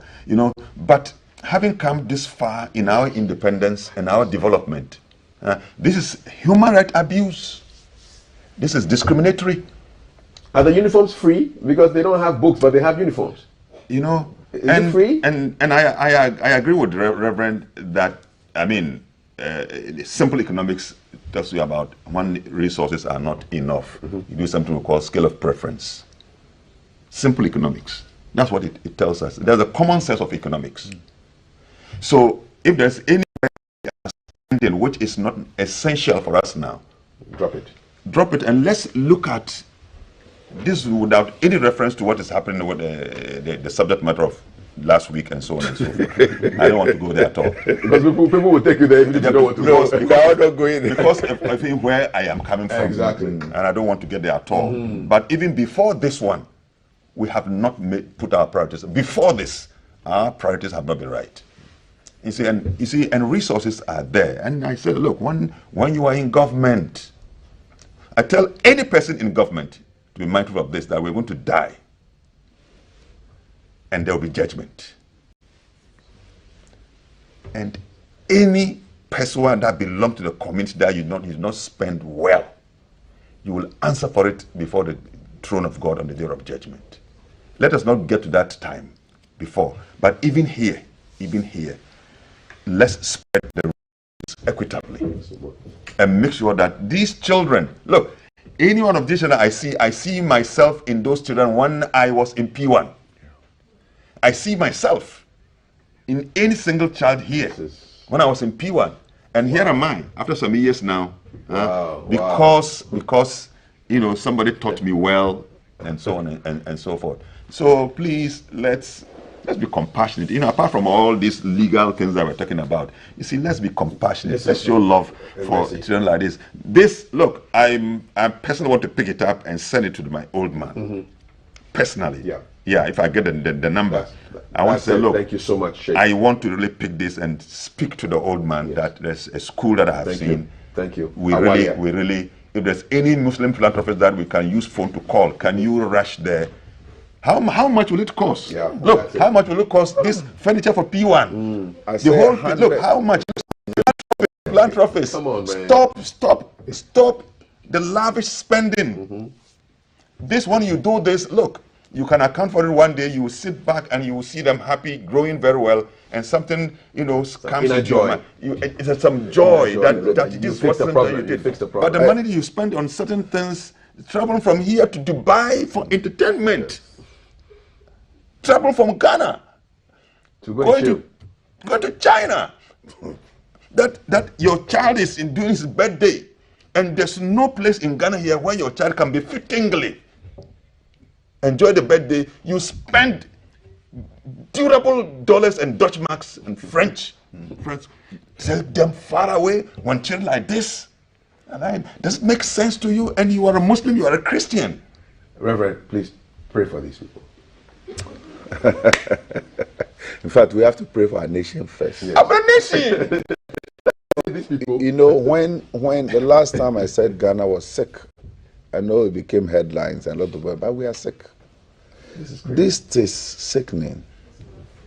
You sit back and you analyze the whole thing, and it's not just fair. I went to a school in Abekan called Harrow International School. If you go to the front page of the school, my picture is there. Eslausu's picture is there. About 2 or 3 people's picture is there. As success stories from the school. Okay. So I see my picture, see Eslausu's picture, see this young lady who used to be the deputy minister for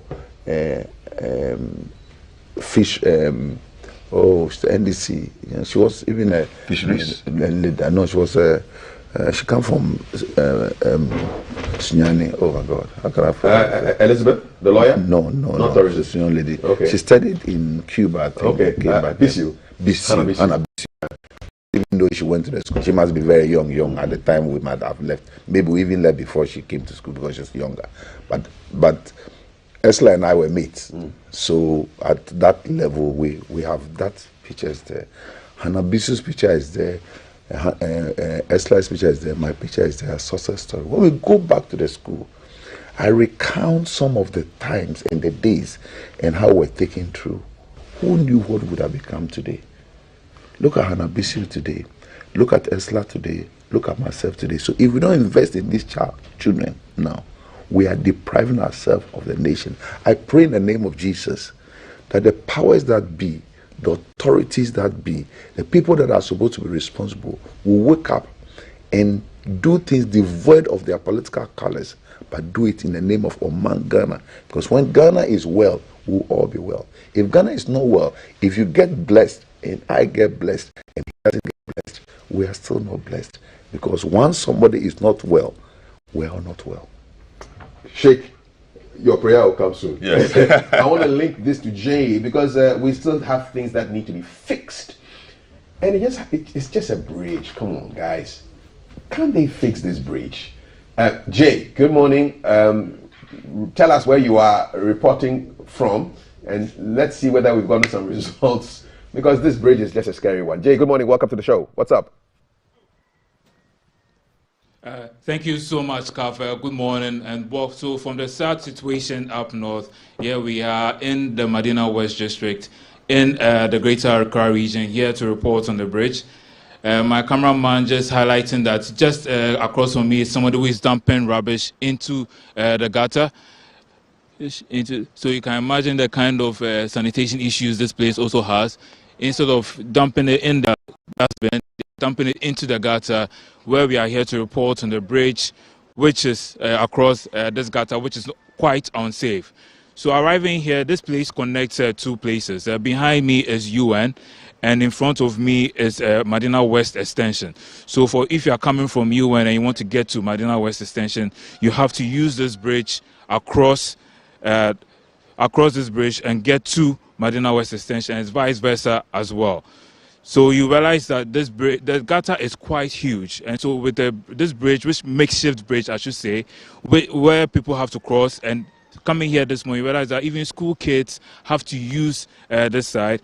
And when Reverend was praying for the nation, in crossing this bridge, you realize that you have to say a prayer. You know, when you get to this part of the bridge, you realize it dips a little. It's like you are entering into the gutter, and it's quite scary. So I wanted to say a prayer. I don't know whether that's Psalm 23 or the Lord's Prayer.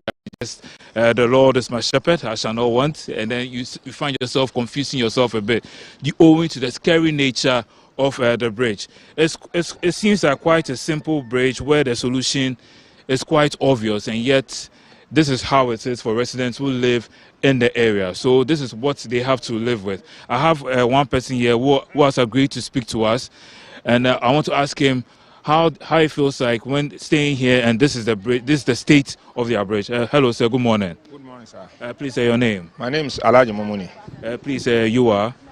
I'm an opinion leader in Medina Zongo, and I work with NADMO2. Oh, okay. Looking at the state of your bridge, I don't know, there are people around UN and Medina West. Can you not do some kind of contributions or something, then put up something more sustainable, something more good, something better than this one? Yeah, we can do it. Even this one, it's only 2 women who did this one. 2 women did it? Women. They did this one just to ease the situation of the area. Because at times, if rain fall like this, and the children from the other side of the Medina West to North Legon Extension, they find it difficult because the school children always passes here. So the government and the area of the people, they are doing their best to do something better. But as I'm speaking now, we are also doing our best to see if we can also try and do something for them. But as I'm speaking now, only 2 ladies who saw what is happening here, and they did this for the children to pass through and the people of the area to pass through. But that means you also use this bridge. Do you mind if you walk across it so people will feel, it's like, how do you feel using this bridge? This bridge, if you walk on it and you don't take time, you'll fall in it. So it is very dangerous to see it like this. Even people like us, especially we the adults, ours is better than the children, those come from the school. 12 years old, 11 years, 10 years, they all pass here.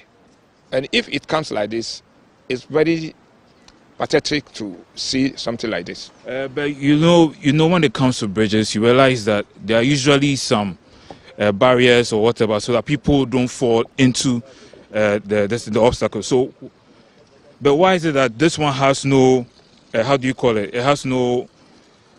It has no hold. Like there are no barriers on the side. As I told you, Those who did it, they did their best to do it. Assuming when they finish, if you ask the people of the area, if they pass this, contribute something small, it will turn to another thing. Even maybe the assembly will not accept. So we are now trying to see if we can call people of the area so that we can do something better than this. So this is all time allowed. So when wrapping up, I just want you to appeal to your local assembly, your MC, whoever is in charge, so that they come and help you fix this bridge, and then call the residents in the area so that you do this bridge once and for all. Even if you talk of this bridge, we have another place here. Those areas that we are talking of, we have 2 bridges over there. There is a place that even a car, they can do it so that a car can pass. We don't have any asset to the other side. If there is anything, unless we go to North Legon site or we pass warehouse before we can come to this place. If something is happening, like maybe fire outbreak, unless we pass the others, as you are coming, where did you pass? Yeah, we have to go all the way. All the way. Yeah. So we need a better bridge, which car can pass and come to this site. That is what we need now. Okay. Yeah. So we are the assemblyman. We brought the engineer, the areas we want to contribute, but the assembly should also help us. If they come with their budget, maybe the community can also bring part of their budget so that we do it. Okay. So this is the state of the bridge here in the Medina West district. There are some school kids who are waiting to cross the bridge, so we just want to get off so they can pass and make their way to school so they are not late and all that. So this is how dangerous the situation is for the residents who are staying in the area. So this is all time while for back to you, Kafui, in the studio. Very much, Jay Gabra. And I see a beautiful orange, or is it ochre? What kind of color building behind it? Beautiful building. And then you have this death trap of a bridge.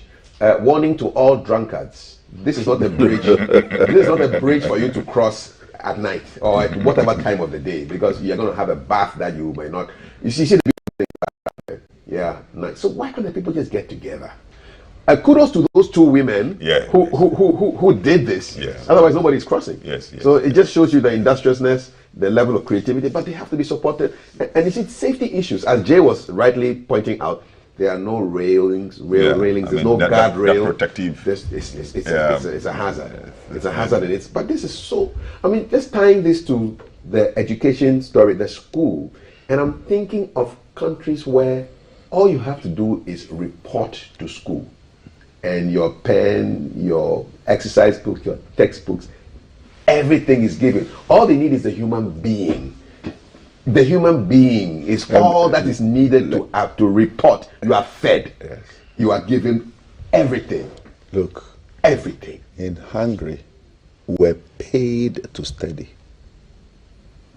We were paid. Hungary.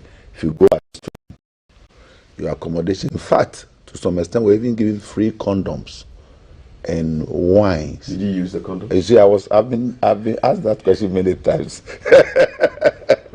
You see, we were giving things. I mean, those who want to smoke were giving to them. Even though to some extent, I think they take that rail in the evening through the corridors, and what you want, you pay. We're paid to study. So you don't even have to do anything. You just have to study. And because of that, we study well. If you see somebody who studied in Hungary, among the Eastern Bloc, we excel. We study, and the Hungarian government makes sure you are taken care of. At the end of the month, you are paid. For those of us who had come from other countries, we even get about 2 or 3 stipends. You get allowance from Ghana. If you are fortunate and you can do some exams to get an international organization like the UN or UNESCO to support you, you can get allowance there. And then the Hungarian government. Is it a budget issue? Is it because tomorrow, last week I recorded an interview with the Cuban ambassador to Ghana, which will air tomorrow, and she was talking about education and the fact that 25% of their budget goes to education. That's a quarter. Is it that we are not putting too much money into education, training of teachers, provision of infrastructure? And look at how blessed they become. So let's use Cuba and Hungary as an example. They export knowledge. They export technology. People buy knowledge from them. In fact, as we speak now, most of the projects in Ghana, Hungary provided the idea. In fact, the 7 years roadmap for Ghana was drawn by Hungarians. And if you look back now, there are a lot of but there are a lot of things that Hungary is doing for Ghana now. You wonder why we couldn't do those. So it's investment into education that will reap benefits. The man of God, the Sheikh, a teacher became an economist, and he told you about scale of preference. The real cost and opportunity. Congratulations! I think we have to give you summa cum laude in economics. You know the ladies who fixed the bridge, who put up that bridge in Medina West. Yes. One of them is standing by with. Oh, great! With Wow. right now. So we're going to go back to Medina, where that bridge is, and speak to the one of the ladies behind the construction of that bridge, just to ease the woes of the people there. Jay, good morning once again. Let's hear what you have to say. And thank you so much. Thank you so much, Kafi, for coming back to me. We managed to snag one of the women who was able to put up this bridge in order to help people cross from one side to the other. So she tells us why she actually did this to help the people in the area. Of course, she wanted to help them. That's why she did that. But what motivated her to do that? Ma, please, Pachobra. Good morning, no, Mache. Pacho, be a boko there. I'm Yadom. Pacho, you're saying? You're from Juera. Pacho, what's it? Zoera Isaka. Okay. Pacho, what's the facade? Pacho, me fear any. Okay. Pacho, first, now a hanum, now it's saying, and I must say, Bay Bridge. Nahana a got a cassia pa. Tina a quine no da, a fin no ha. By a shassan and for branny at the adiano. And I mikune Mrs. Tabako Moka Mutiboom. And I'm way as a sana etiano. I'm also maybe bois. Eh, by Sunny, I want this soon, ya dear, and after they bedrew baby no. I say in Rientino. Bridge no more fast one in Suyoto, a good Niana Soana. A balance. Balance na yana asa kotonje ni biaede egusu enti nyame adoma mo abeka yense na chese ye de bisa de eto aban anim na onso ya asene because aha ye emia nkofo te ha school nkwala no eso edi bridge no nso ehun faso pa eboa obia. Okay, it's a juma way best like it take me best how many weeks and I say how many months na mo year bridge way? Bridge no am say ye be no take ye be 1 week.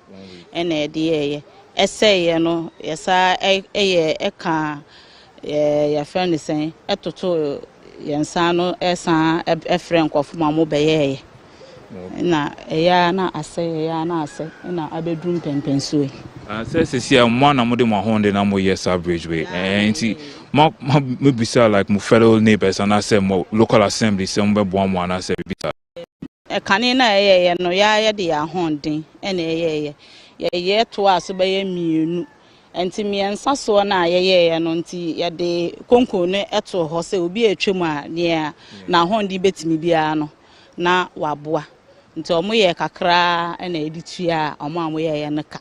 Okay, and I'm local assembly. More invite more assemblyman as MC. So I'm be bridge na mwana. Be any moment dear. My obey them in memma fa say bia obi atu enho anomo dear and them maintain ho hwe dear. So ma wait me aye bridge nti wait me akọ we local assembly I catch am say like umbe bo am kakra ana. Any moment de yenye. Congratulations. Thank you so much, sir. Why you also piece why at least why yeah one debate me. Thank you so much. So this is one of the architects, should I say, who helped construct this bridge so that people could go across safely. I just want to commend them.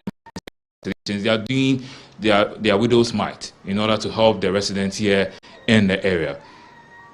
Thank you very much, Jay Gabra, for bringing us that report. They've done what they can, but there are issues of safety, security. Those concerns must be addressed by the professionals. The professionals have been employed in the assembly or the municipality. That's their job. There are people who have been mandated, yes. And because of that, they are being paid. Yes. What is their duty? Exactly. We commend the woman and her family, all right. And I think for such public-spirited people like this, These are the true celebrities we might be celebrating. Thank you. These are the true celebrities. For such people, let's have a certain billboard somewhere, showcase that this, she doesn't have enough and yet she's been able to put together. But those who have been charged, mandated, either elected or appointed and given the mandate, they are those that we must be talking to. Look at the safety of the children. In Ghana here, safety of children is of no importance to us. You saw the baby fall out of a moving car? I was in Kafui. I was in the room, and anytime I was just doing some little reading, but I put the book aside and just anytime I saw, repeatedly you keep on repeating. Yeah, we repeated it. So anytime I saw it, so I was trying to understand. Really, I moved towards the TV. I wanted to understand how come the child fell from the car. Yes. Is it that the woman put the child just by the door? There was no seat belt. There was no and then I saw the woman rushing. So God is so kind that the child did not die. God is so kind. I saw God's protection, God's kindness. The angels were sent when deployed. Just because my logic, human logic, I can't understand the mystery behind how the child is not die. How that's. And in every child, I saw my childhood. Yes. Every single child. So if you mishandle a child, I look at you as somebody, so you could have mishandled me when I was age 1. And how could I have grown to this level? Either I would have been maimed for life, my bone would have been broken somewhere, I wouldn't have been able to go to school, and so on and so forth. And that's what you do to every child that you neglect. And the children, I say, look, philosophically, the children are the seed of generation. So if you damage a child, you damage a future. We must be serious and we must look out for the welfare of the children. I'm just thinking about that bridge in Dina West area, where that bridge, death trap of a bridge we saw. Well, it was an effort by the people to fix the problem, but the problem still remains that that thing has to be done professionally by the people who are paid to do that work. So that's 2 issues that we are bringing to your attention. That bridge at Medina West, and then the school in the northeast region where children are lying down on the ground, writing. The ground has become a chair, a table, and an exercise book. That is what the ground has become. 3 in 1. Disgraceful, shameful, has to be fixed. And we are putting so that's the school where the ground is playing 3 roles. Chair, table, and a book. In 21st century Ghana, 65 years Ghana, where we say the children are future. What future? And look at the things on the board. You see, what freaks me out is the operations on the board, the highfalutin stuff on the blackboard. And then look at the environment in which they are supposed to be learning operations, mathematical operations. You can't even believe it. It's God is kind. And we got your messages right now. 05555561034. Thelma, slightly traumatized by what she has seen, is standing by for the messages. The messages are your messages. Don't come and add any wahala to Thelma, please. I've asked the question, Cap, are we all children of God? Because when you look at what we are used to, some of the things I complain about, when I see people going through certain things, I ask myself, don't complain. I shouldn't. I have no right. So these are your thoughts and comments, not that of GBC. You're all reacting to some of the scenes we've shown you on the screen. Good morning. You are saying, Kwabena, hashtag GTV breakfast. I'm very sad for the school children who are sitting on the floor and writing on the floor. What are the circuit supervisors and the district education director of GES and the district chief executive? What is their mandate at the district? The officers should be sanctioned. Kwabena is reaching us from Kumasi. Good morning to all. Please, Jay and Alan, let Ghanaians know many of the bridges are river before they turn them to gutters. I want you to ask the elderly ones to give you the name of the water. You see, someone sent her daughter to dump in. Chai, we still have a long way to go. Let's teach our children to do the right thing. One thing, if the assembly member calls the house owners around the area to help him by contributing for the betterment of the bridge, they will complain, where is the government's blah, blah, blah, is what Jane is saying. Trisha joins. Kudos to your astute panel. My catch on this is the preponderance of us who went to basic. Why can't the past students who have excelled in life come to their aid? We should forget about the government because the children are not their priority. There is a parents-teacher association in each school where a plan can be worked out for parents to pay as little as 1 cedi a week dues. Find a carpenter in the area to build the kids' desks and tables. The children are their future, not the government. Trisha, venting here. Just look at the kind of school that you are showing from the region of the Vice President of the Republic of Ghana. Just as that's one out of several schools in the newly created region, yet we are seen throwing out money here and there in the name of kindness and sympathy. What kind of God are we pretending to be serving? Religious known people being named here. I don't want to get into. Kafui, Ghanaian politicians are suffering from serious psychosis of a kind, and that's a long one. Asanki, try and keep it short so that others can also have a say. Prince Henry Kofodia is joining. Good morning. As we speak, basically, we don't have textbooks to teach since 2018, and the NPP government led by Nana Baumia is touting and praising themselves of doing their best in terms of Ghana's education. Prosperity will judge us all. The future is pregnant. Hashtag GTV Breakfast. Henry from Kofodia. Weak leaders, weak big men, weak viewless greediness, big politics. That's a lot of weak. You didn't tell us your name. Alaji Hamza from Pig Farm. Kafui, I must congratulate you and GTV for always making sure you bring these two wise and learned personalities for us to learn from them. I'm so proud of them, and may Allah Almighty bless and guide towards a bright future in their lives. Arise, the youth, to fight for our rights in this country. Hardships has moved from bad to worse. God have mercy. FY Women's Gold. Wow, the pupils in Awalia basic school are really struggling. They can't even write well. Health-wise, these kids are going to suffer series of spine injuries in the future. And the thoughts of them sitting for the same sort of exam to their colleagues here in Accra scares me to death. Another dangerous and scary one in North Legon. And school kids are always the most vulnerable. Oh, Ghana Dabeng. God bless the two women who did this with so much passion and without hesitation. One Dawn, good morning. I really enjoyed the show this morning. Bless up. Thank you, Dawn, for reaching out to us. Quite a lengthy one. Let me see if I can get. Isn't it a shame that the same religious leaders who are lamenting about the dire state of Awalia Basic School have contributed and still continue to support the financing of a non-priority project, the so-called National Cathedral? There is nothing like a nation-state itself building a religious cathedral unless the state itself is a religious entity. Frank is adding his voice to the conversation. Kenneth Gate, if these children are lying on the bare floor writing, what is the spokesman for the Imam doing about it? Kenneth Gate from Cape Coast. The spokesman for the Imam does not have a responsibility to provide desks for a school, but all on the appropriate people to perhaps ask. People are withdrawing their awards to public schools just because now pupils from public schools are given more opportunities during school placements to SHS, irrespective of their grades. They get their choice of school. However, those from private schools can even get grade 6, but will not get their school of choice. As a result, they have decided to withdraw their awards when they get to JHS to public schools. So, Alhaji Dawda, there's so many messages. Reverend Dr. Tese, welcome back to the show from your working visit outside Ghana. Well, people are monitoring you, Rev. My question to the Chief Imam is always, why Saudi praying for Eid al-Adha on Saturday? Well, Alhaji Dawda, let's keep to the subject here. I'm going to scroll right to the top. I missed it. He claims that the school was under the Islamic unit. Education unit, yes. How does he know that?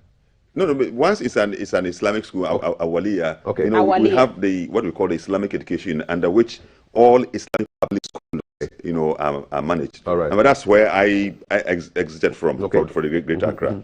Yes. So I'm expecting that whoever is the regional manager of the Islamic education unit in that region should be aware of this and should have taken some steps. And also to link with, because such schools are also under the district and the municipal assemblies, so that if it goes beyond them, the regional directorate is there for them. So somebody has not done his work. Well, I know you're on retirement, but please, if you can make some calls for this to be fixed. Yes. Although you said that you speak to the old man, I want to speak to Chief Imam. In fact, so in answer to the gentleman who asked what the Chief Imam spokesperson is doing, had already made a commitment before he even spoke. Before he didn't spoke. Exactly so. Not listening. Okay, so normally the comments, they should not just be happy to hear their own voices. They should consider us that we get up early in the morning to come and sit here to play safe. Exactly so. So your comments on the Chief Imam for Awalia, who is supposed to come under Islamic education, well noted. The Chief Imam has taken note of your comments. The Lona Kojopra. I hope these two religious faiths in Ghana will always come together for the development of the nation and not to be manipulated by politics. The future leaders of this country, well, let's stick to the question, the issues that have been brought. Lovely program, but it's saddening to see these innocent school children suffer. What offense have they committed to suffer like this? This is the fruit of gross leadership failure. Ernest from mile 7. So let me go back to the top again. Wow. And loads of messages. Screen just keeps coming alive. Good morning, GTV. Sometimes I wonder if we have leaders in this country. In fact, black politicians are disappointing to the black society at modern days. You still get students lying on the ground. GH politics. Sami, so can you imagine crossing that bridge when it is raining? The Medina Assembly must do something. Is the Assembly saying they don't generate internal cash at all to fix these small things like that bridge? Is a question Leviticus Powers is asking. Kennedy, thank you for contacting Kenny Fruit. Okay, we will contact you some more. Bring us some more. I'm pleading with the government to complete what they started before cutting another sword. Please, Jane is making that plea. More Bible readings being sent to us left, right, and center. And someone is asking for your contact, Dr. Tete, so we will pass that on. Albert, using the hashtag we'd love to see G3 Breakfast. The floor is a chair, desk and book, and the Council of State members are taking 26,266.00 Ghana cedis, and translated into US dollars allowance a month. Public education is a joke in Ghana. Josie says, please read mine. I'm really down this morning on Awalia Basic School. Oh, Ghana. Okay, so I've read it, Josie. Good morning, BFS. Kindly excuse my language. Okay, now I'm hesitating to read. Are we serious as a nation? Our political appointees live in luxury and ride in land cruisers, and look at where our children are studying and the sort of bridges they cross to school. What a shame as a people. Thanks. Waiting for that message to drop. Good morning, GBC. The Muslim guest is taking action to proffer solutions to the issue while the pastor is praying. Ken from Adenta. Really? What kind of punch is this, man? Jordan. You clap for him. But prayer and action work together, don't they? Clap for him. Don't they work together? I clap for him. But even our national anthems and pledges, it's a prayer. So help me it's God. A prayer. So please, what is you pray and then you act. You know, a nation that does not pray is a dead nation. Yes, I agree. I mean, for me, I agree. Anytime I see the Muslim pray, Christian pray, or Hindu or any religious pray, I just think at least they are calling on God. I'd rather they call on God than call on the devil. Yeah. That's okay. You broke out in applause. Yeah, I'm happy for him. Okay, more messages. Good morning, Talbot. All the panelists in the studio, including yourself, are looking splendid. Calf. It's sad to at times call ourselves Ghanaians because of scenes like this in our modern Ghana power with this kind of schools. Jordan appear from English Amamfru. Sami from Amasaman joins our conversation. Good morning, GTV. We are always complaining government is not paying attention to us, but honestly, some of these things, individuals' responsibility, not the government. All known. Cleanliness. Hey, it's next to godliness. Okay, cool. That's what you're saying. Good morning, GTV Breakfast and your guests. I do shed tears when I see this kind of things that we as a country for Ghana for 65 years are still going through all this. Sometimes I regret being a Ghanaian, but God knows better than I do. God have mercy. Trisha saying, come on, you look gorgeous in red. Thank you. Trisha, come on, GTV Breakfast. Mother Ghana. Someone is shedding tears. Evangelism team here. Minister Mike, oh my God, Ghana, where are we really headed to? Is it curse or what? Why are we making life so difficult for ourselves? More messages coming in. Sheikh and Reverend, you're all not angry enough. It seems our clergymen are massaging words. I am angry. Selassie is speaking from my backyard, which is Bobiman. So closer to the media side of town. And I'm still going to keep scrolling to the top of the screen because more messages are coming in. Good morning, senior citizens of Ghana. God bless you. This definitely shows we are not ready for the so-called free education. Ni Okain Kalonji is saying so. Let's see if we haven't picked. The fact that these children are still going to school means they have a future. Adolf from Somanya says, good morning, hashtag GTV Breakfast Show, CAF. Nikki really did justice to your hair. Anyway, I feel sorry for how bad we've been treated by our leadership in this 21st century. Kids still sit on the floor to write. Wow, kudos to our leadership. God bless Ghana. I don't have time to read a few more. Someone sat on radio some time back and preached about the repercussions of the Arab Spring. Yet, what do we see today? Okay. You've made your point. Tony Boy, we haven't discussed Arab Spring in the studio today. I don't see where you're coming from with this. Please, my Reverend didn't hear someone needs his contact too. Okay, when Reverend is finished performing his national duty, he will attend to personal duties. Because as you are saying, he has a lot of work to do. Okay, so he doesn't just pray. The children are the future of the country. The people in the government are also humans, father, mother of some people. So if they fail to educate other children, we'll all suffer for it in the future. Good morning to everyone in the studio. And I see more messages coming in, but I'm guessing I have to hand it over to you. Yes, indeed. All right? Thank you so much. You're looking great in red. Thank you. Yes, indeed. Before we go, and before the next conversations that have to do with the Martyrs' Day and an MPP General Secretary candidate, today is the 30th of June. So today is the 62nd independence anniversary of the people of Democratic Republic of Congo, which used to be called Zaire. Yes. And today they are burying the tooth of their first president, Patrice Lumumba. Yes. The tooth was so when they killed him back in 1961 or so, they dissolved his body in acid, and all that remained was his tooth. Yes.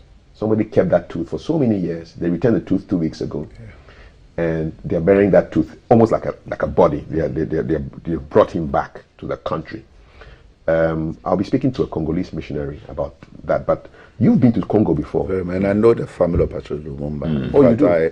I brought back this song like Zaminangana, Zaminangana, Zaminangana, Pedewa, Zaminangana, Napeu, Zaminangai. My God will take me to my God will support me. Congolese were very, and remember, Ghana and Congo, Zaire then has had a lot of relationship.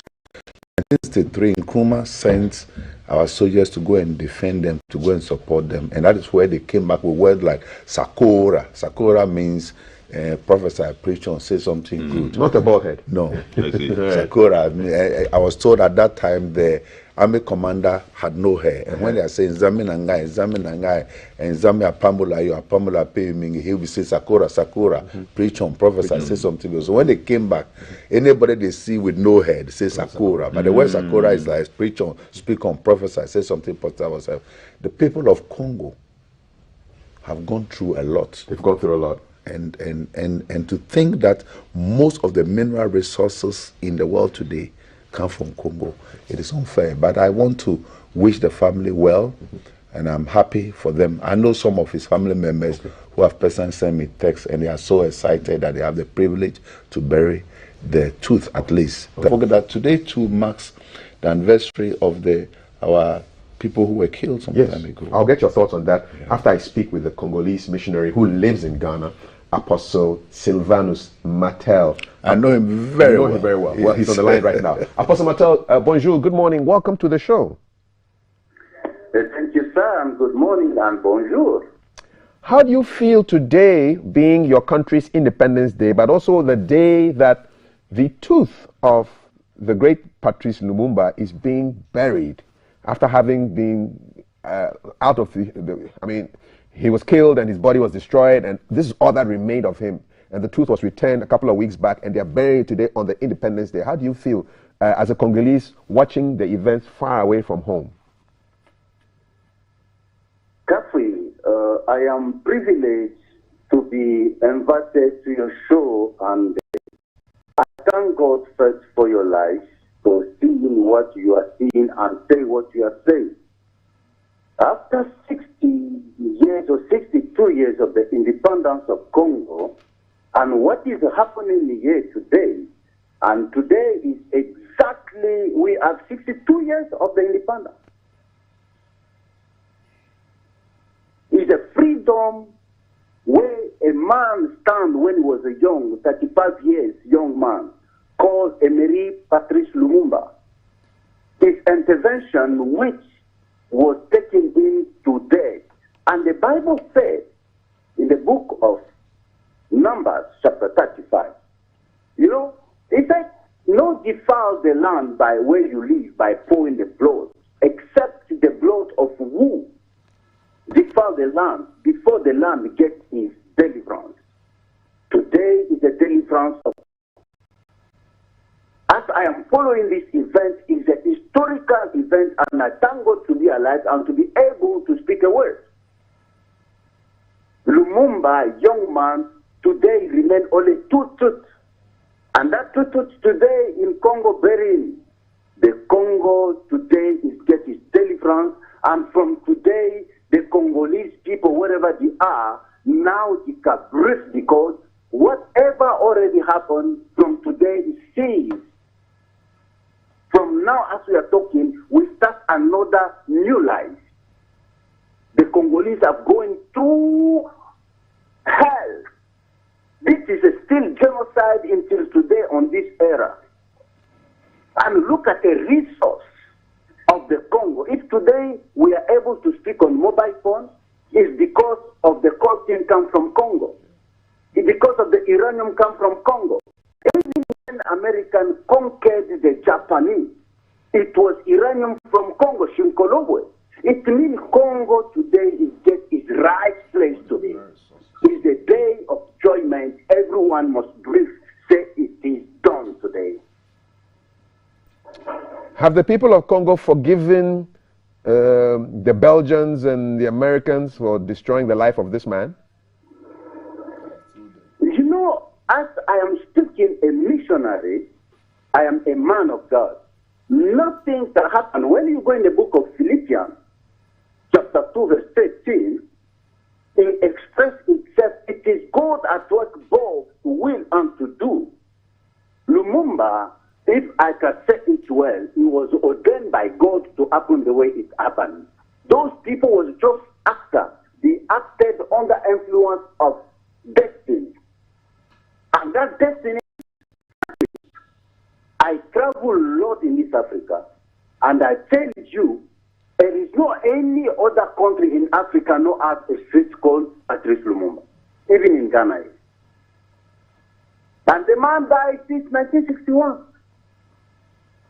And there is no any other Congolese, his name, even Polo, the person who died together with Lumumba, did not have a name somewhere, but Lumumba has a name.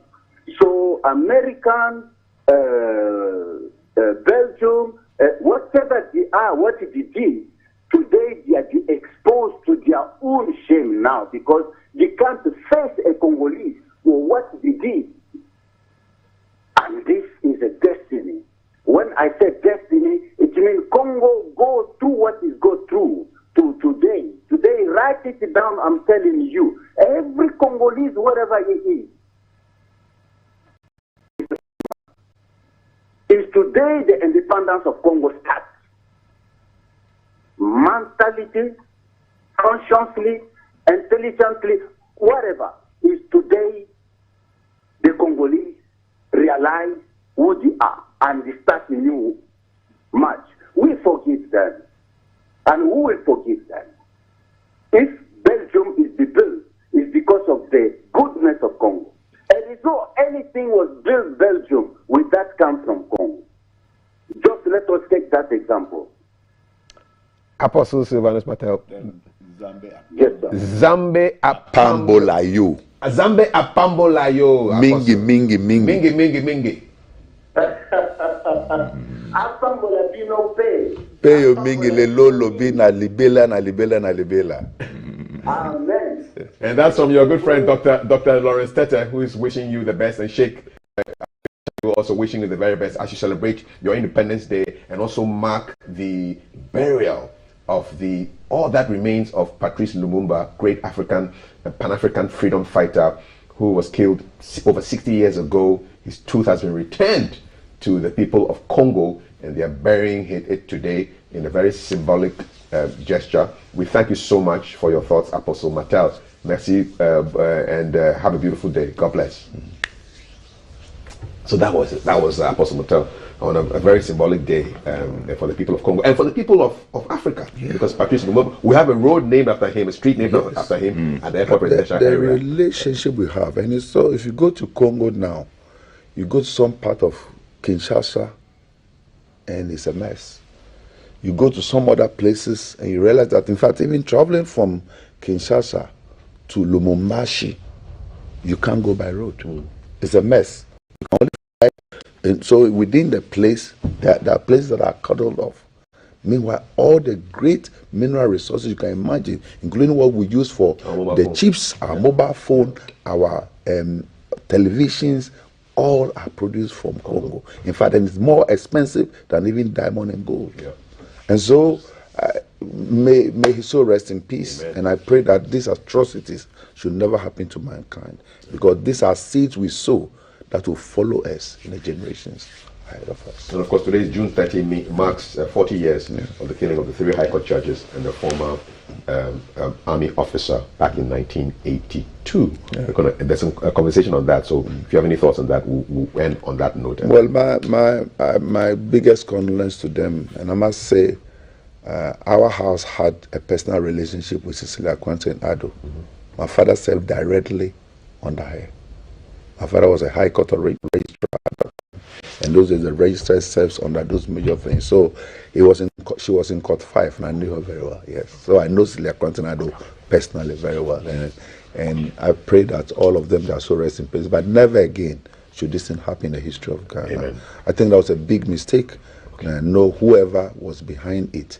I pray that from now on we should guard and protect human life instead of killing, because all these were brains and great men, family members, breadwinners, that lives were not, it was needless. That killing was needless. But I pray that this should never happen again in the history of Ghana. Amen. Sheikh, any thoughts? Yeah, may we not see a repeat of such brutal killing of fellow human beings. Where were you in 82? Oh, you know, I mean, born in 1957, so you can 25, young man. Yeah, but anytime I've seen the brutal killing of any human being, my heart breaks. The God that we serve, who gives us life, is a God of love. And so what is it that justifies such wickedness that comes from the animal side of man that is visited on a fellow? So let's build our lives on faith. In fact, faith is that which makes us truly human. Remove faith from us and something else. So for whatever political or whatever reasons, let us not see a repeat where, like, 3 judges in our country, were brutally killed, but for the rain that fell, the bodies would have gone. They would not see them completely. They have families and so on. So what is it that comes in the mind of man that he does so? Lumumba dissolving his body in acid. Who is that kept the tooth? Is that somebody? One of the people who were involved in the disposal of the body. The disposal of the body. They kept it as a memento. And it's for all of us, the guilt alone. Yeah. He confessed on his deathbed. That's how come we have the tooth. You see it? The weight of guilt. So please, those who are wicked, armed robbers, land guards, political leaders, military coup, those who are calling for coups, and what it leads to. Be careful, because as you do this wickedness, you live to suffer the weight of the guilt. And it takes you back into your grave, and it's not good for us. Let's have a kind heart, full of love, compassion, love, even where there are mistakes. We need life to be able to right the wrongs. So let us not do this. And I hope my sympathies for this day, every member of the family for these 3 judges. My sympathies and the army officer. My condolences. So do I also express condolences to the people of Zaire, the Congo, and join them in celebrating the great day. Let a day like this give us hope to move on, soldiering hide, see. Let us not lose hope. In Ghana, let us not lose hope. We don't give up. Things are not in the best, but thank God for life. In the next whoever who knows which government will one day come, whoever coming, the opportunity can come for Ghana to rise and really have a situation of plenty. So let us not create too much tension, hostility, and create a terrible situation that drives away investment in our country. Ghana is relatively peaceful. We must keep the peace. Keep the peace. And I'm glad you're ending on this note, because I just want us to wrap up with, day one was full of tension and bloody eyes, bricks thrown on people's heads, tear gas all over the place. One of our makeup ladies was affected by the tear gas on her way home. Yes, she said she inhaled tear gas, burning, and that was day one of the Arise Ghana demonstration that took place 2 days ago. Yesterday, the only problem I felt was massive traffic, really. And so the day two of the Arise Ghana demonstration ended. A petition was presented to Parliament and the Finance Ministry. These are day one scenes where the police and the demonstrators clashed at Obra Spot in the Circle area, and there was a lot of uproar, chaos, disorder, disturbances, and so day one didn't look good, and so we all held our breaths collectively, thinking about what day two was going to bring to us. Day two started at Elwak Stadium yesterday, and thank God it generally appeared to have passed off relatively incident-free. So these are some pictures from day two of the Arise Ghana demonstration. Take a look.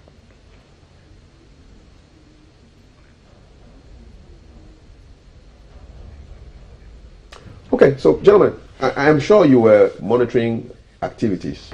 Sheikh, Reverend? I say there's nothing wrong in having demonstrations. In countries that I've been to, in America they have demonstration. In Hungary where I've lived, in the UK where I've seen they have demonstration. But we should do it with decorum, so that at least we are able to express our concerns without damaging. I think that if we do it devoid of violence, it even sends a picture. Well, you can have a very good case, but the way you approach your case can also undermine the purpose of it. And sometimes my plea is that the leaders of the demonstrations to try to sensitize their followers, so that some people take the law into their hands. You realize how composed Brother Jemfi was, how composed the leaders were, but there were some of the followers who really wanted to take action, and those are the people that caused trouble. And also, I would say the police should really be briefed well, so that they know how to curtail things without really going to a crash. I saw some of the scene, and I think some things that we saw there could have been avoided. But then again, we should be tolerant enough to create an atmosphere where these things don't just bring tension, but people can express it. We are in a democratic era, and we should be able to approach things in a democratic face, so that we don't create wrong impressions. And these demonstrations provide an outlet for people to express themselves. Yes. Because I was reading that in Senegal, the authorities banned planned protests amid tensions, and as a result of that, people lost their lives, there were clashes and things. So I'm sure governments always look at, okay, do we allow it, do we not allow it, the environment, but people must be allowed to express themselves within the confines of that. And it's not the first time. I mean, when NDC was in government, demonstrations were held. So whatever is happening now has been held. Maybe it's just different colors and different faces. But NDC will always have a demonstration towards NDC's government. NPP was always not done. So we should just manage things well, so that it doesn't become a crash that would rather undermine the very essence of the beauty of democracy is that we express our views. We can have different views, but have one agenda as a nation. And that is what my concern is, that sometimes we go to the extreme of we don't allow, we take entrenched positions, and that is where we break the democratic segment. Did you see the demonstration as a political one, or as people just complaining about various things, rising cost of fuel, food, and other issues? Because I did see some members who are supposed to be part of the MPP in the Arise Ghana yesterday. You know, I watched the demonstration in 2014. And the very things that were tackled 2014, that's the same thing that have been tackled now. Hiking prices, fuel going up, lack of food, lack of certain essential responsibility, the dollar traveling to the moon and things. 2014 is the same thing. So that is why I say that we have to create a balance somewhere, and we shouldn't take a entrenched position to miss the very essence of what it is. For me, the national agenda is more important than anything. And I sit here today, I get excited about one person in America called Billy Graham.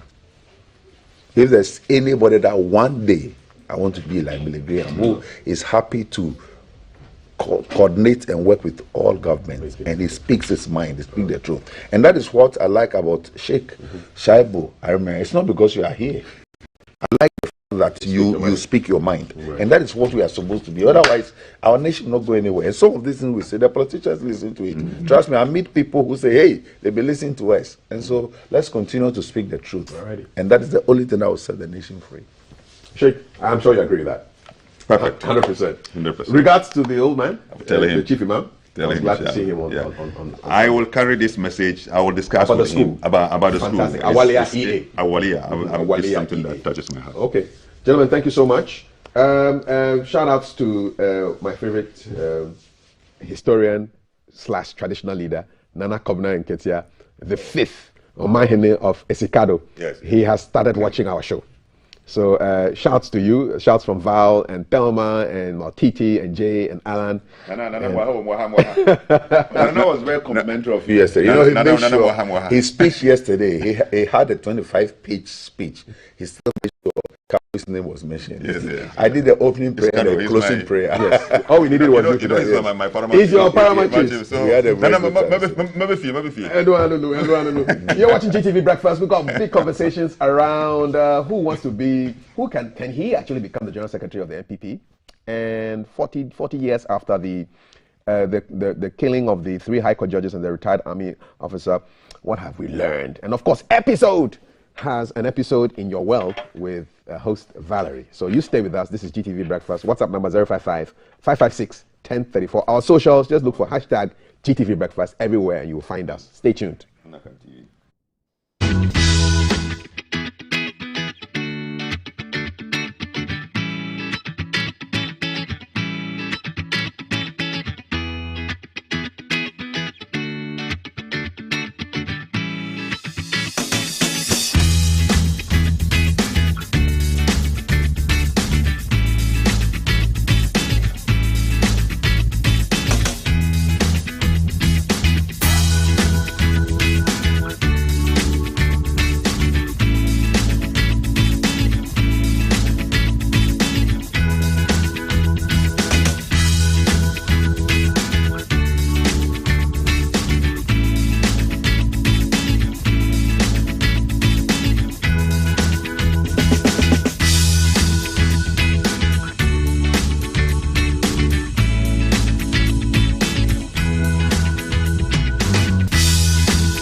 So smile up today as you step out to go about your morning duties. It's Thursday, which means it's Mini Friday means one more day to put up with colleagues at work and then you're home free. So let's do this. Let's finish it. And of course, we are glad that you chose us. This is GTV Breakfast. A couple of days ago, we hosted one contestant at the seat, and he was aspiring for NPP's General Secretaryship slot. You know that the national elections are coming up. Delegates are sifting through their thoughts and minds, trying to figure out who to appoint to what national position within the new patriotic party. And the incumbent, John Boadu, is being contested by 5 others who are all gunning for his job. Today, another one of those aspirants for NPP General Secretary has joined me at the table. He's coming to make his case for why, if you're a delegate of the NPP, he, and not John Boadu, and not Musa Superior, who has already been here, should get your vote. Let me introduce you to Honorable Frederick Opareansa, former MP for the good people of Suhum. Good morning. Good morning. Thank you for joining us. Thank you. So it's like people have meant John Boadu pa. We haven't meant him. You're in the same party and he's occupying a position that he's contesting again, and you decide to pitch your camp against him. You don't trust that he's delivered? Well, thank you and good morning to your viewers. I must say that it's the simple fact of life is every 4 years, just like at the national level, inside our party, seats become vacant. And on 16th July, the national officers' seats will all become vacant. And so the incumbents, together with the rest of us, are all contesting to occupy those seats. That's why we think that new officers may have to be chosen are quite numerous. If you ask me, in particular for the General Secretaryship, we've gone through elections not too long ago, in 2020, and we've all seen how that election turned out for our party.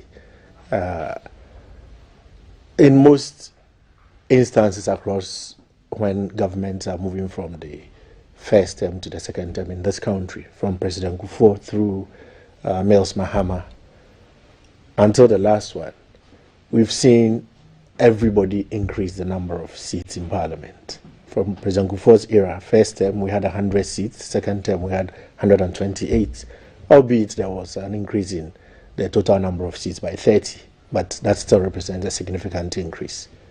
The NDC from 2009 had 119 seats. 45 seats were added in 2012, but then they increased their seats from the 119 to 152. Clearly, a major increase of about 33 seats out of the 45. So how does it happen that when we are going from 169 in 2016 elections, then in 2020, we come down from 169 to 137. You blame John Boadu for that? That lies squarely at the office of the General Secretary. If the General Secretary does not know this, then sorry, he has no business even occupying that office. How did he cause you to lose those number of seats? It is not by chance that the nomination forms of all parliamentary candidates and the presidential candidate is signed by the General Secretary.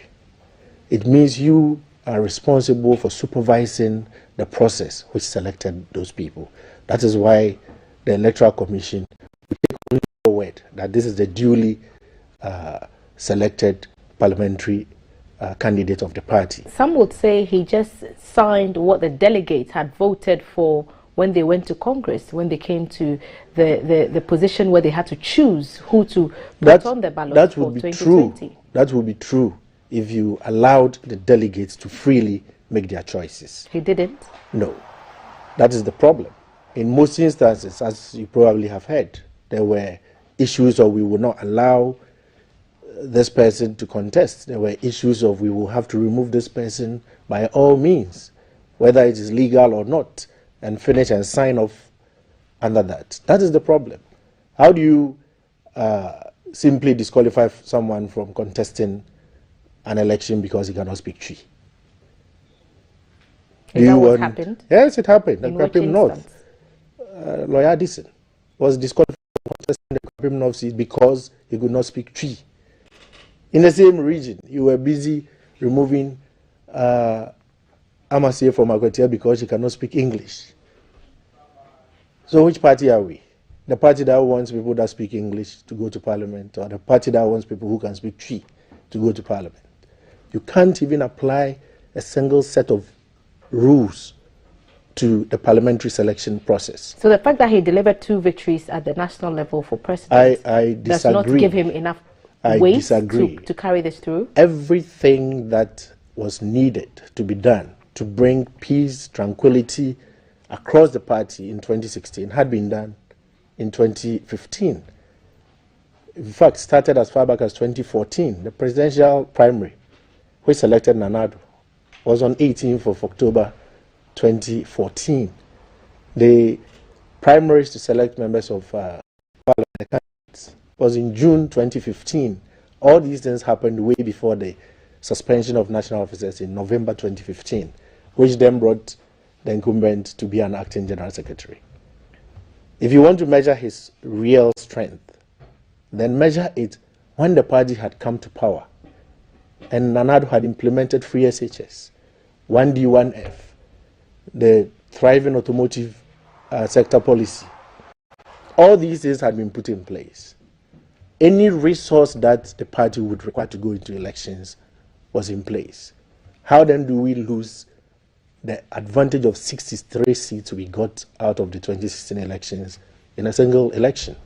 That is the challenge. I've been schooled by one of your colleagues who was at the table a couple of days ago, Mr. Superior, that the achievements of the NPP as a government are not necessarily the same as the achievements of NPP as a party. These things you're talking about were delivered, if Mr. Superior's analogy is to go by the government and not the party. So where do we draw the line between the gains made by the NPP led by Akufo-Addo as against the gains made by the NPP led by the chairman of the party? If you have a good set of executives in place, it shouldn't be difficult for them to let the people of the country understand that it is the party that gives birth to the government. The government does not, prior to being installed, exist. It doesn't. It is the party that went to elections. Is the party happy with the government? That is best asked to the incumbents. I am happy with the government. I don't know about the incumbents. They represent the party at this time, but I'm happy with the performance of government. What I'm not happy about is the inability of the party to communicate the government's successes, the government's achievements properly, internally, within the party, for party folk to understand what the government is doing. What would you do different if you should get the nod as general secretary? If I should get the nod as general secretary, we have a huge resource at our disposal, TESCON. I don't know if you lived in a village before, but if you did, you would see how people recognize when the children who have been sent to college come back from school. The parents, their neighbors, everybody listens to them. That is why if you have a resource like TESCON, when government brings out a policy, e-levy, building the cathedral, so many other things, you need to properly let that resource understand the rationale behind all of government's policies, so that when they go to their communities, they can work within the party and let party people understand what is happening in government. You're going to use TESCON as a weapon of communication? Yes, and they can also bring back feedback on government policies that are being rolled out, which can then properly be utilized to reshape how government policy is rolled out, or even how it is shaped. You can't just keep on sitting at cabinet and day after day, month after month, throw out policies, and nobody is giving you real feedback on what the population thinks, on what your own party people think. When the finance minister went to cabinet to take his e-levy there, his focus really would have been how to raise revenue to prosecute the agenda of government. The communications minister would have been concerned about how the telcos and the electronic communication industry would be able to support that effort and would have the requisite resources to handle the additional burden, if you will, of having to manage e-levy. Whose responsibility was it to tell the cabinet that this will be the political implications of bringing e-levy?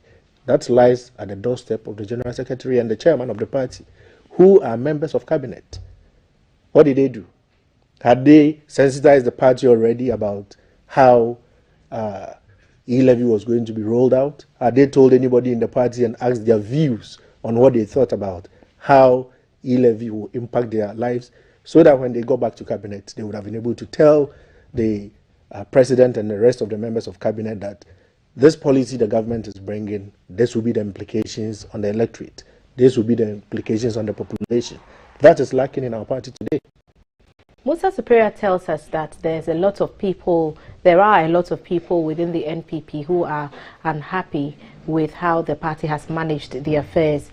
And I just want to pick your thoughts on whether you think that that's true, because he gave us signals that all may not be well. Even you have alluded to the fact that people have been unhappy with, for example, the selection process leading up to the election of persons who would contest parliamentary seats. Is all well within the NPP? At this moment, I don't think that all is well at all. To say that people are unhappy is an understatement. People are disappointed. And the disappointment goes towards the national offices. Simple things such as even the administration of a membership database system doesn't exist today. If you approach me outside this program and ask me how to get a card of MPP to become a member, or to become a member and then get a card, I don't think my constituency chairman will be able to tell you what process to go through. It is non-existent. Everybody's party card they hold today was printed either by Sir John or before Sir John. No new cards have been printed for anyone since that time. And Sir John left office 2014. So we are talking the past 8 years. That's how old membership cards are in this party. That is how long no one has been able to be issued with a membership card of the party. In this modern day and era, a party that has birthed the Akufo-Addo administration, which has come to solve the national ID problem of Ghana, the party that brought about the interoperability system, and now you can easily move electronic funds around from your mobile wallet account to your bank account and across networks. This didn't exist before. It wasn't the Momo. It was brought by the telcos. But we came in and brought interoperability. And this is the party that cannot on its own give members the ease of managing their own membership in the comfort of their homes, like you send money around. Why? It is because of the inability of current executives to include others who have the requisite knowledge in how to do these things in the affairs, managing the affairs of the party. I'll be asking you more questions, but I'd like to invite those of you watching us to send your questions across. Honorable Frederick Opariansa is at our table today. He's vying for the position of National NPP General Secretary. And so send your questions to our WhatsApp number 05555 I'll be going over to read them in just a minute. Honorable, who do you think among those who have put their names forward would be your biggest challenge, your biggest contender? Would it be the incumbent? Mr. Superior has been here. He's made quite a lot of claims about what he brings to the table. If delegates are listening to us and really will take a critical look at us, I think this choice is very easy for them to make. I have held down. You want to break the 8. You're looking for someone who has the capacity to break cycles. You think that's you? I took a seat which no MP had held for more than a term since Kwame Nkrumah, and I did 4 straight terms. A seat that had never belonged to an opposition party, and I held it down 2 terms in opposition. That is no mean feat. How did I achieve these things? I achieved them by including everybody, even my known critics and opponents. And that is how you do it. You don't do it by excluding people because they did not support you in an election. You don't achieve these things by being secretive and not being open to how things are done inside the party when you lead it. And so I have what it takes, and I believe that the choice shouldn't be difficult for delegates to make at all on election day. Right, I'm at the screen now, and I'll just pick a few thoughts on what people are saying about the message they are hearing from you this morning. Here is one from Nehene Jr. who says, Honorable Frederick Opare-Ansah has ability to lead the party, break and beyond. Did you know he single-handedly maintained Suhum seat for 16 good years and made it a safe seat? The man the NDC fears, the best choice for the job. Answer is the hashtag. He is using Nuru, says NAPCO trainees have not been paid, and more messages coming in. The NPP surely needs new leadership. Answer is indeed the answer to this leadership crisis. He'll make a very competent General Secretary. Kwabna Edu Dankwa Drabing constituency. Honorable Opare-Ansah is an action-oriented person, man of his own words, political strategies with a technical know-how in mobilization and winning power. He's the only hope to restore faith of the grassroots to break the 8 and beyond. The NPP can't wait to have him as the next General Secretary. So a lot of messages coming in to support what you're saying. Here is one that says, I'm disappointed in Honorable John Boydo and his team, but I would like to ask Honorable Ansah, what will he do for the grassroots of the party? And that really is a question, isn't it? Because people want to feel like the party is beneficial to them personally. So what's your answer to this question? It's very simple. We will have to give them a new reason why they should feel motivated to campaign for the party to win election again. What and reason that would I that have be? the answers to that. What's I the have been answer? speaking, even in a family, there are things you speak to in public and there are things you speak to with your family members. As I go around meeting my delegates, I've been speaking to them about what will go into some of those things, and they are very happy about it. And I tell you, when the grassroots meet me, I have gone around the country, met grassroots communicators. You've met the delegates? I've met delegates and whom we've been told to fear. Yes, but do you fear them? Whilst I fear them, or will encourage you to fear them, I also know that they have always taken the right decisions for the party. When you go round, what kind of signals do you pick up from them when it comes to how they are receiving the message that you're preaching to give you the nod? Well, when I meet them, the impression I get is that prior to my meeting them, they had taken a decision on somebody else. But when I meet them, then there's a chorus that usually goes round, Adani. Adani, it has turned. It has turned. It has so changed. It has changed. Yes. And you don't want to give us the name of that other delegate. That's all right. So no, Adani means that it's changed. That prior to my coming, they wanted to go with somebody else. And I'm saying you don't want to give us the name of that other somebody else. Oh, I never ask. I am happy to hear that, Adani. That it's you. And you trust that come July 16, the Adani will translate into actual votes. And every time I have left, they have maintained contact and have got reassuring me that Adani. Adani. Okay, so that's his answer. Grassroots plans under wraps, but very much on the table. Honorable, you are too much. Volta region for you. Paul Barasu from Sogakop. I wonder what vote Volta people would have to make on, but it's a national election, so I'm guessing that everybody would have a say. Well, Good morning, Madam. In this instance, the same vote from every constituency. Right. Yeah. So it's a national election, so everyone across the country can vote. The man in your studio is deep. The party needs him to be the from Big Deal ER Communication team member. The screen is just changing. My brother, I can tell you that the NPP will win 2024, God willing, with John Boydo. So here is one pitting his camp with the incumbent. Another message here from Sir Austin says, you have the ability to inspire volunteerism and build coalition. Political astutness has not only humbled him to be resourceful and results-oriented, but has also reposited in him quality leadership prowess. In him, we have a competent CEO of the great Elephant Fraternity. Let me go straight to the top and see if there are any new ones. Honorable Jude, MPP needs new faces now, but the question is, ain't they coming to repeat the same old mistakes? If no, what then will be the strategies they will employ to produce the best of results? Is it not going to be business as usual, a repetition of the things that we've seen?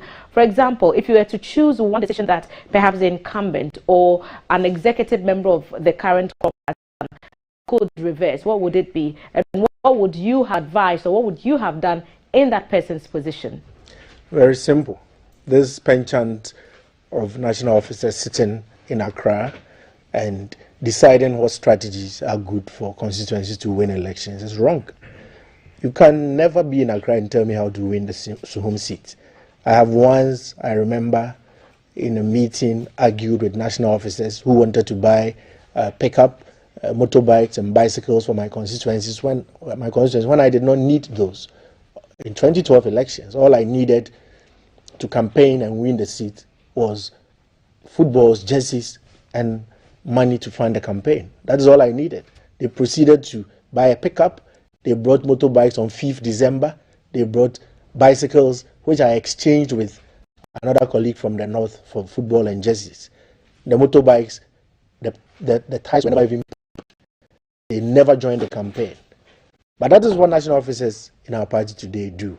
They sit in Accra and decide that Tamale South constituency, these are the resources you need, and they buy it and bring it to you when you don't need any of those resources.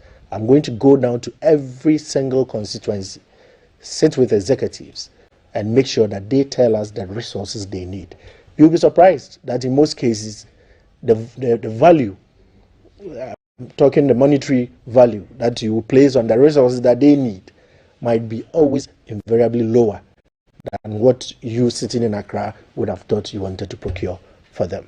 So it's important that we let the strategies, the resource requirements be determined by the constituencies and not by persons sitting in Accra, most of whom have never even contested to win an election, elections. Honorable? Sorry, why do you need footballs and jerseys to win an election? Doesn't it feed into the narrative of oiling or greasing palms so that they vote for you? No, not at all. It doesn't? No. I was playing a 32-team league in my constituency, made up of 29 electoral areas.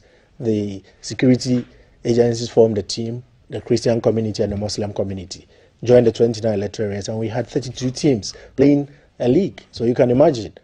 And in running such a campaign based on what do you really want to achieve in a campaign? You want to mobilize people so that they can hear your messages. And that is how I was winning that particular election back then. And that is why I needed so many of that resource. It wasn't because I was going to use that to grease palms. In any case, I don't know how you grease palms with footballs and jerseys.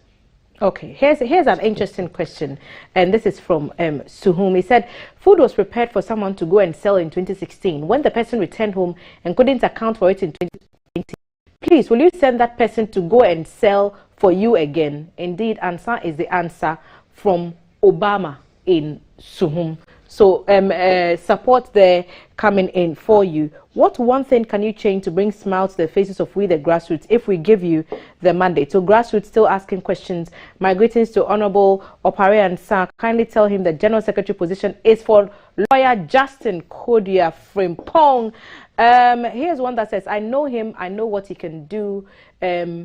Don't challenge, just want him to go in for the presidency. Are there hints of a presidential ambition beyond the race for a general secretary position in NPP? Let's fix the party first. Fix the party first. Benjamin Arthur is putting his support behind Mr. Superior, saying he's the one who can deliver. And so another message coming in from Eugene says, quite refreshing to listen to. I believe he has the kind of leadership skills to steer the affairs of the party. Okay, you are sharing your thoughts on John Boydu. You are saying he comes across to many people as arrogant and a bossy person. He should just bow out quietly. The race is between Superior and this nice gentleman. Those are your thoughts, and you're repeating what you've told us already. And this is from Akompre Koejepong Jr. Adani. Says, to we the delegates, we cannot afford to let the many executives from our polling stations down. They did not vote for us by love and affection, but with the conviction and conclusion that we can serve them better. Let's uphold all trust in all humility and overlook the intimidation of the day. I wonder what the intimidation of the day is. So someone says, Honorable Opare believes in research and data and using human resources to do the work. What is that one thing I should look for to vote for him? So Honorable, take particular note of that question. Honorable, you've really spoken well, but I just hope you will not repeat Honorable John Boydu's mistakes. Those are your thoughts, not the thoughts of GBC. And Efwa says, you sound great though, but she says the NPP needs practical plans to break the 8. What different ball game is it planning to bring on board, and how accessible will you be to the grassroots? She goes on to ask what your plans for volunteer groups within the party are should you win. So these are a chunk of questions. Would you like to share your thoughts on some of them? Well, the accessibility, I have always been accessible. I couldn't have been an MP for 16 years if I was not accessible to my constituents, and I remain the same. I've had the same phone line for the last 21 years. But a constituency puts you in one location for a long time. When we serve the people of Suhum, this is a national position. How can everyone in 16 regions feel they can get access? I was deputy minister. I was the minority chief whip. I have been a member of the ECOWAS parliament. And within all that time, I have been able to remain accessible to everyone who has required my services or required some assistance from me.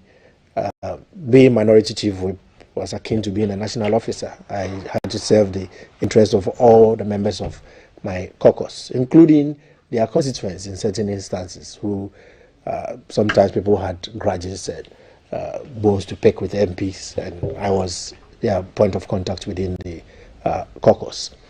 So on that note, I would say that I have remained accessible throughout my political career to anybody who has needed any intervention from me.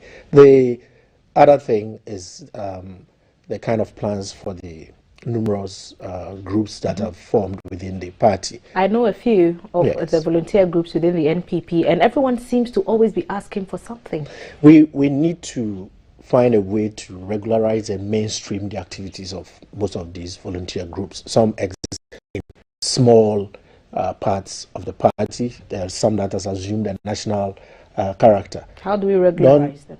Don't forget that in the past, the youth wing, the Nasara wing, and TESCON were never main parts of the party. But over time, the party recognized the existence of these groups and then ensured that the party's constitution gave recognition to them. Even the foreign branches, at some point, they were then brought on board. I have even spoken to the people in the diaspora and indicated to them that it's about time we gave them a seat at the National Council of the party so that their concerns will be discussed at the highest level of the party. They should not continue to remain as just a desk in the General Secretary's office. Then it is the General Secretary who is carrying your issues, among other things, to council. But now they are quite forced to reckon with within the party. And so on the same basis, we may at some point have to create a desk for volunteer groups and look at how we can properly mainstream their activities within the party. What would be your number one strategy to break the 8? We are in a system where there's a lot of opinions on the performance of the government. Some think it's going one way, others think otherwise. What would you say would be the one thing that you could do to help the party bring an NPP government back into power? I have already spoken about improving internal communications by using TESCON. The other key thing is to bring everyone on board.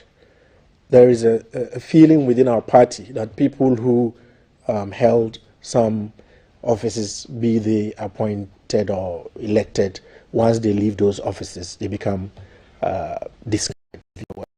A lot of people are sitting back that way. And I have already started a drive to bring all these people back on board. Honorable Parians, I'll give you a minute to speak to your delegates to make a case for why they should choose you and no one else. Well, I believe that I have the right temperament, the right strategies to ensure that I truly unify the base of our party and harness the resource base of the party properly and redirect that to the constituencies where we most need them. And that single important thing of ensuring that constituencies determine for themselves who should lead them into elections by choosing their own candidates freely, because I will be ensuring that rules are applied firmly and fairly across the party, and also ensuring that strategies are resource requirements are truly determined by the people within the constituencies. I believe when we properly organize around these ideas, we'll be able to stay in power and consolidate the gains that the party has made over the years. Thank you so much for being a part of our morning. The Honorable Frederick Opare Ansah is standing for the position of National NPP General Secretary, and he's standing against the incumbent. Other candidates also in the offing. If he is your candidate, he's preaching a message of boosting communication, improving TESCON, and a membership database, bringing everyone on board. He believes that his term as Suhum NP for 4 consecutive terms gives him enough grounds and experience to deliver what the NPP hopes to be breaking the 8 when it comes to governance in our country. If he is your candidate, in July, you have the opportunity at the NPP National Delegates Conference to cast your vote for Honorable Frederick Opare Ansah for NPP General Secretary. This is GTV Breakfast. In a few minutes, we'll have a conversation about an anniversary, 40 years since the killing of the 3 High Court judges, and we'll be looking at activities that are being held to remember those fallen martyrs. We'll be back.